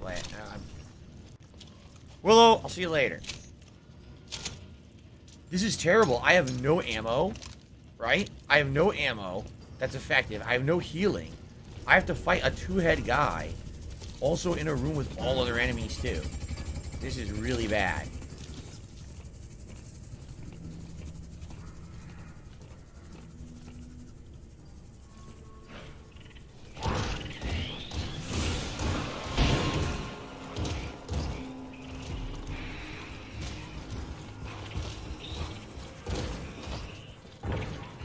been pretty slow, not gonna lie.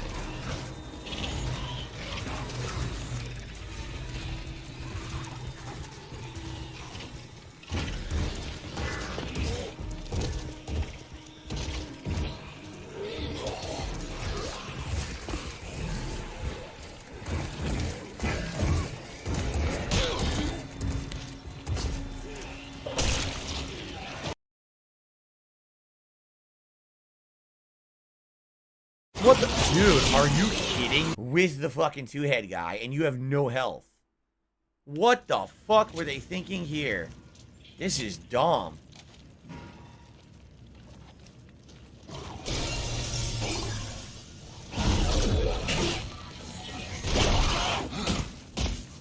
Huh?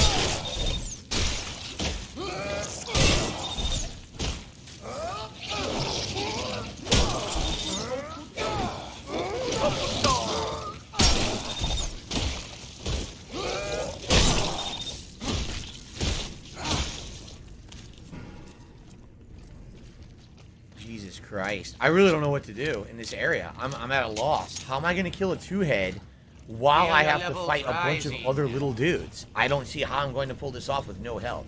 If I at least could take a hit or two, I'd be like, gonna be an okay. asshole? I have You're gonna be zero treated health. like an asshole. Zero. You're gonna show the door.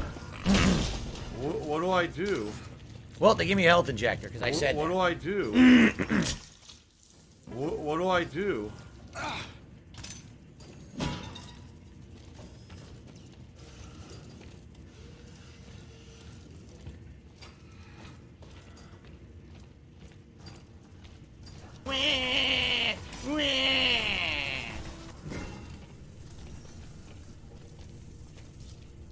I definitely need to insta-kill the little guys. I need to toss them into the walls. It's the only way I'm going to survive this, right?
This might be the way to do it.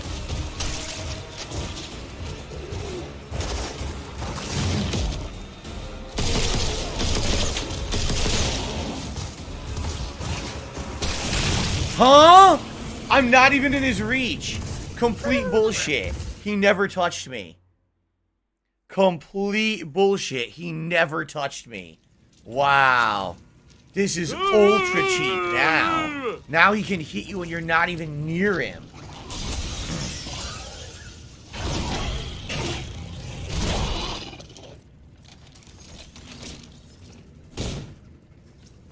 Now I can't get my item.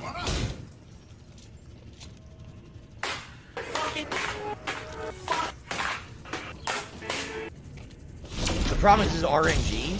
It might not always be health, unless they made the specific one always health.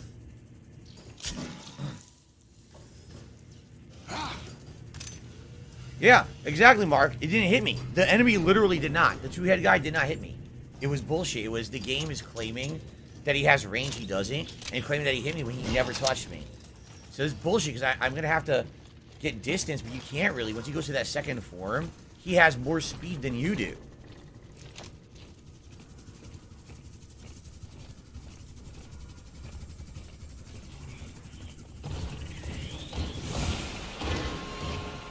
No!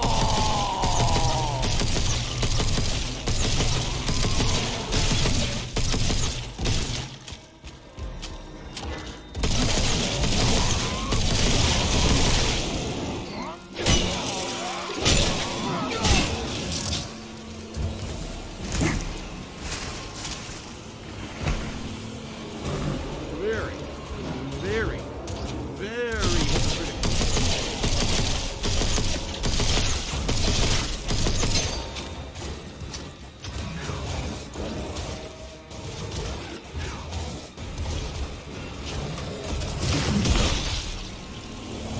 This is insane bullshit. He's not touching me. He's on the other end of the table swinging and going through the entirety of the room, not connecting with my body and still hitting me. So the problem is I want to fight him and kill him before Fair I enough. fight the little guys. All right. But the game's not allowing me to be strategic because the game is fucking fucked up.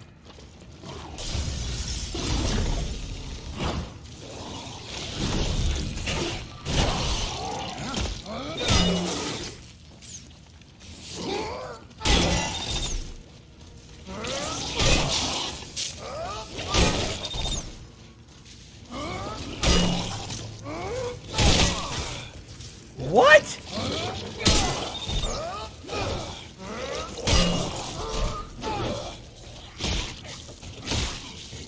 Now I lost health. I lost health. Oh my god. Yeah, of course. They said we gotta stay further away. Then I'm gonna trigger the other little guys. In which case I can't fight him one-on-one.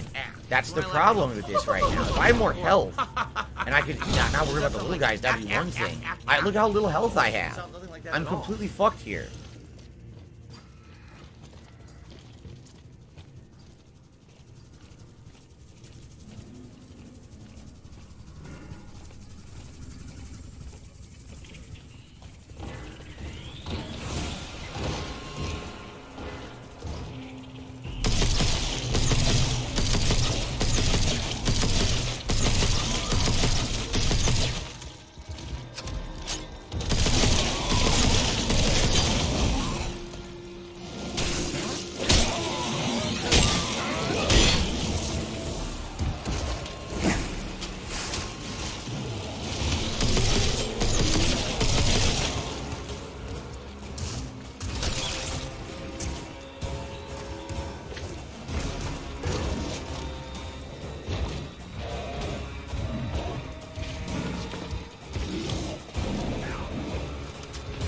He can't go through this window.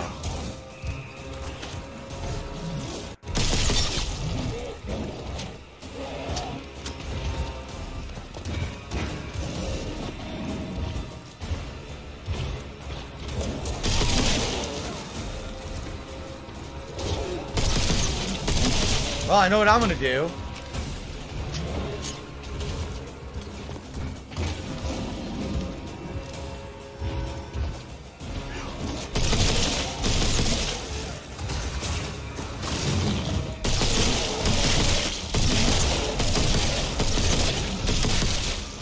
Can't go through the window.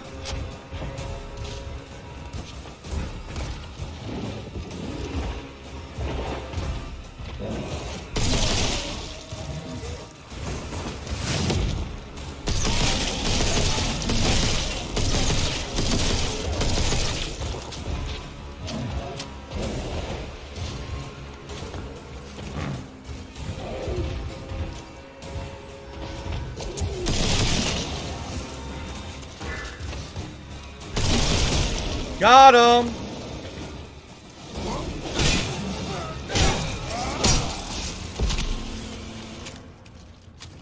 That's how you do it. Fuck you, you piece of fucking shit.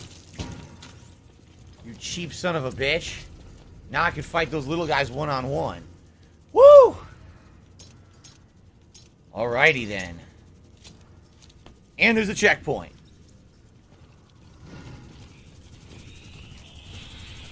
Be careful, there's several smaller enemies coming up. There's one in this room, there's one on the floor that explodes, and there's one further down the hallway.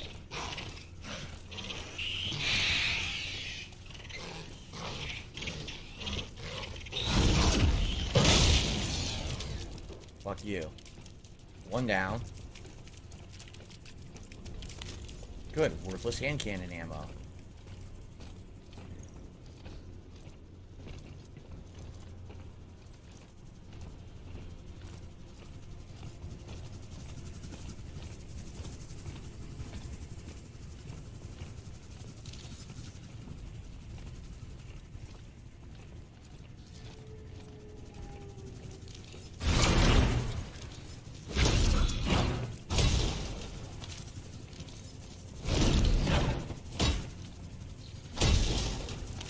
We go. Is it not spawning the other enemy now? It's not. Remember, there was 1 to 2 other enemies that spawned. Once I killed the guy, they don't spawn anymore. Wow. That's something else. Alright, fuck this. Let's continue. Wow. People were saying that was cheese. Now, fuck you. It's called using your environment to your advantage. That's exactly how you survive in a survival horror situation. You use every advantage possible.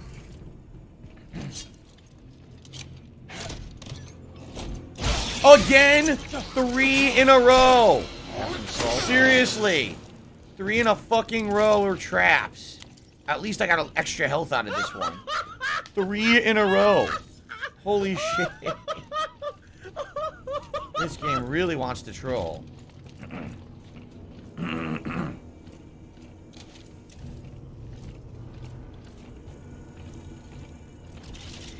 A lot of gore in this room. Defensive systems powering down. Get inside, now. So the doctor's in there. She was using the guns to keep them away.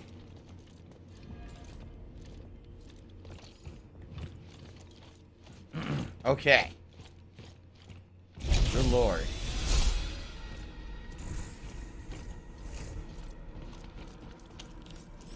Edward Bates experimentation log. Subject 324-980. Whew. Can you hear me?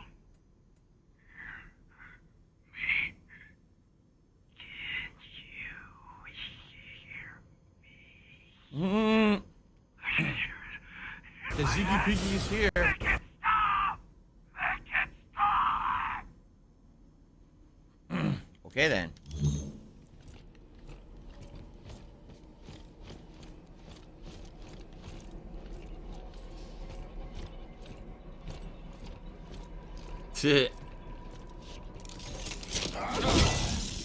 Nope. Can't open that.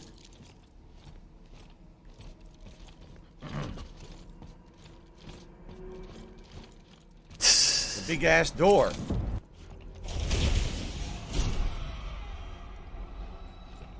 Business related, I still have it. At the heart of the prison.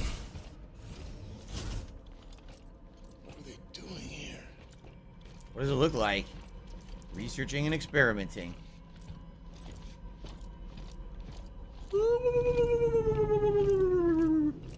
What a cute one.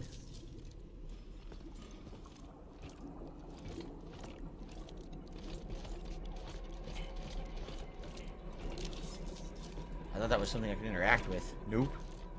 Okay.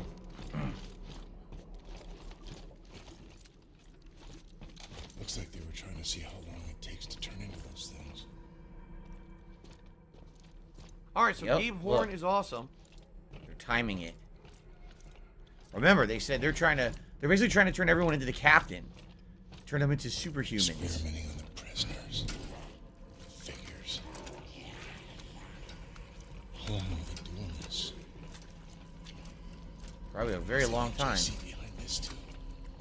Since the inception of the prison.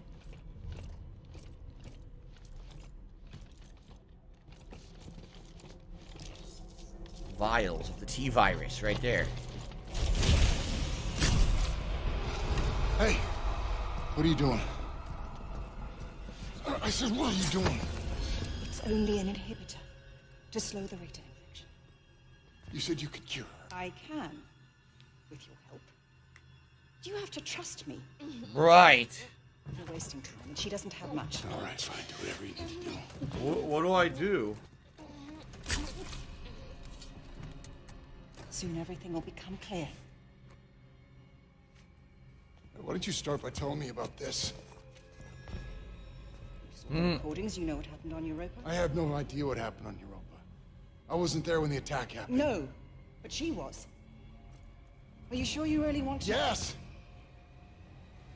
Do you wish? What did you do to me? I gave you what you wanted. The curse of knowledge. The Your core is linked with hers now. Or at least it will be once the sync is complete. The data won't transfer immediately, but her memories will fill in the gaps, give you the answers you seek. Okay. Just tell me how we can cure her. You can use this to synthesize an antidote, but you'll need to extract a sample from the Warden's alpha. hell's a Warden Alpha? The goal of this madness is ridiculous protocol. During the original outbreak, a colonist known as Subject Zero demonstrated a unique ability to synthesize the biophage, to control it. Yeah, I heard in the recording something about bigger, stronger. The next phase of human evolution. Unfortunately, he was killed during the Arca's sterilization. Now, the Warden seeks to replicate the conditions of the original outbreak, hoping to recreate Subject Zero as Subject Alpha. Well, releasing the virus into the prison? As he would say, evolution doesn't happen in a lab, it happens in the wild. God, how can he do this? There's no way he can cover this up. He's not acting alone. He's part of a group. Dating back centuries, they seek to control the progress of human... She's waking. Be careful, Jacob. Once synthesized, the antidote will contain the only pure essence from his alpha. He'll want it more than anything. It's the key to all he seeks. What about you? I played my part in all of this as well. Alive and well in Israel. Black iron is where I belong.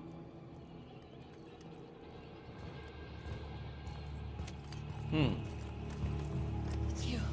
Yeah, come on. What happened? It doesn't matter. We got what we need. She had no subtitles. What happened there? Come on. How are you feeling? She locked you in. Like something's inside my head, trying to take over. Because there is. Hey, just hold on. We're soon. Tiger, tiger, row, tiger. She locked your ass in. You're not even noticing. Oh, hopefully there's... Oh. The fuck is that? Hopefully there's going to be a vendor soon. I guess we'll see.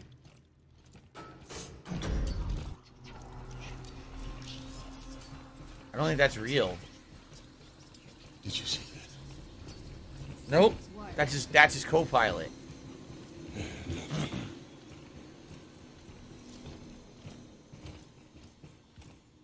He's losing his mind. Elevators ahead. Should get us up to the tower.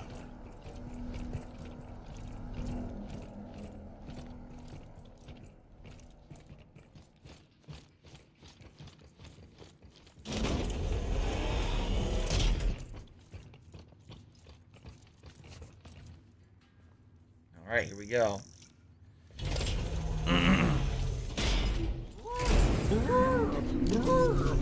Time to kill her. Eliminate the threat.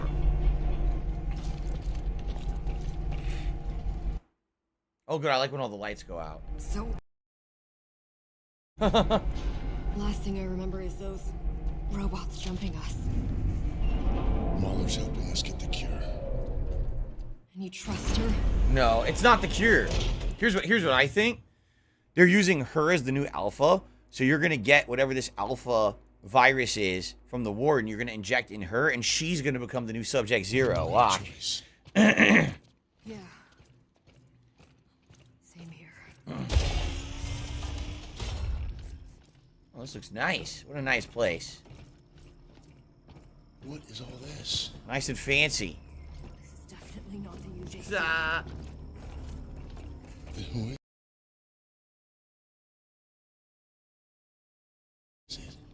Found out about. Look, they wear masks and shit. And there's a dead guard inside. They think that they're the Court of Owls from fucking Batman. That's what it is. Aha. Fool's Triumph. Oh no, someone's illegally restreaming you. Oh no.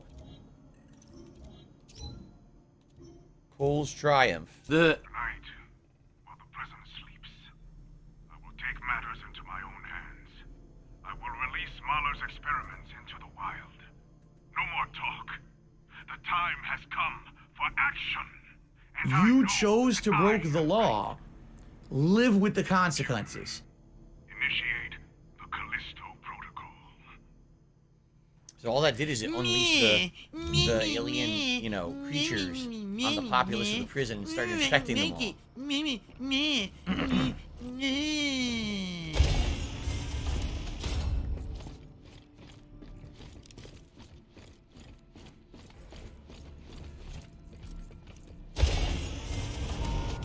Data transfer complete. What the hell?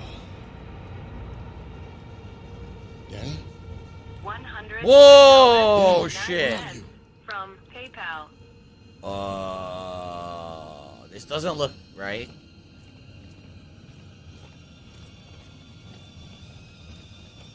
What the hell? Looks like we're in fucking Stray now. And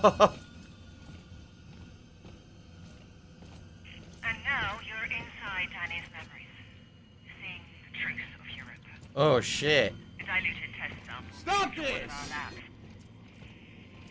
A tragedy that inspired everything Cole is doing here in Black Island. So they killed everyone on Europa as an experiment to see what would happen if they unleashed the alien spore larva, whatever. 1 hour implants. What a great place. There's the music box. And there's his former co-pilot. Let me go! Look at it! Look at it! What are you talking about? Oh, they have to bring up something personal about me. Well, go fuck yourself then. Dumb shit. It immediately negates your point when you go low blow, moron. Jacob, what do you got there? What we got here is none of our business. So he knew. Come on. Get a job. He had found whatever it was under the medical supplies and he didn't care. He just wanted the money.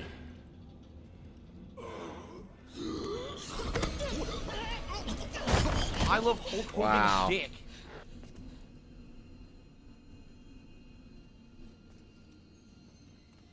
This. I need that money. I really do. I need that money to pay my bills. Really?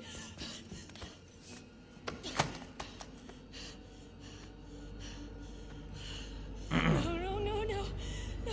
So he didn't necessarily know that that this was going to happen, but he just didn't care. He just wanted the paycheck. He knew he wasn't just smuggling medical supplies. Well, he's like, fuck it. Just the job, right? Looks like that's her daughter. I tried to protect you. You didn't deserve that. If I could get down on my hands and knees and say thank you and still be on camera, I would do it. They doctored the footage to cover up what they were planning to test at Black. And the cargo What do I do? played a part in both. I could have stopped this. Subtitles glitched again. It skipped a whole line. You made the wrong choice. Now how are you gonna make it right? The weirdest part is they tested it on an actual populated world first, then they tried it on the prison. Wouldn't they have tested it on the prison first, and then a populated It always seems world? like it's a black hole. So they did it in Because the always opposite seems like no order. matter how much we contribute, you're always still having problems. You're always still in debt, and nothing's getting better. I agree with you. I can't. Yes, you can. We're almost there. No. I can feel it.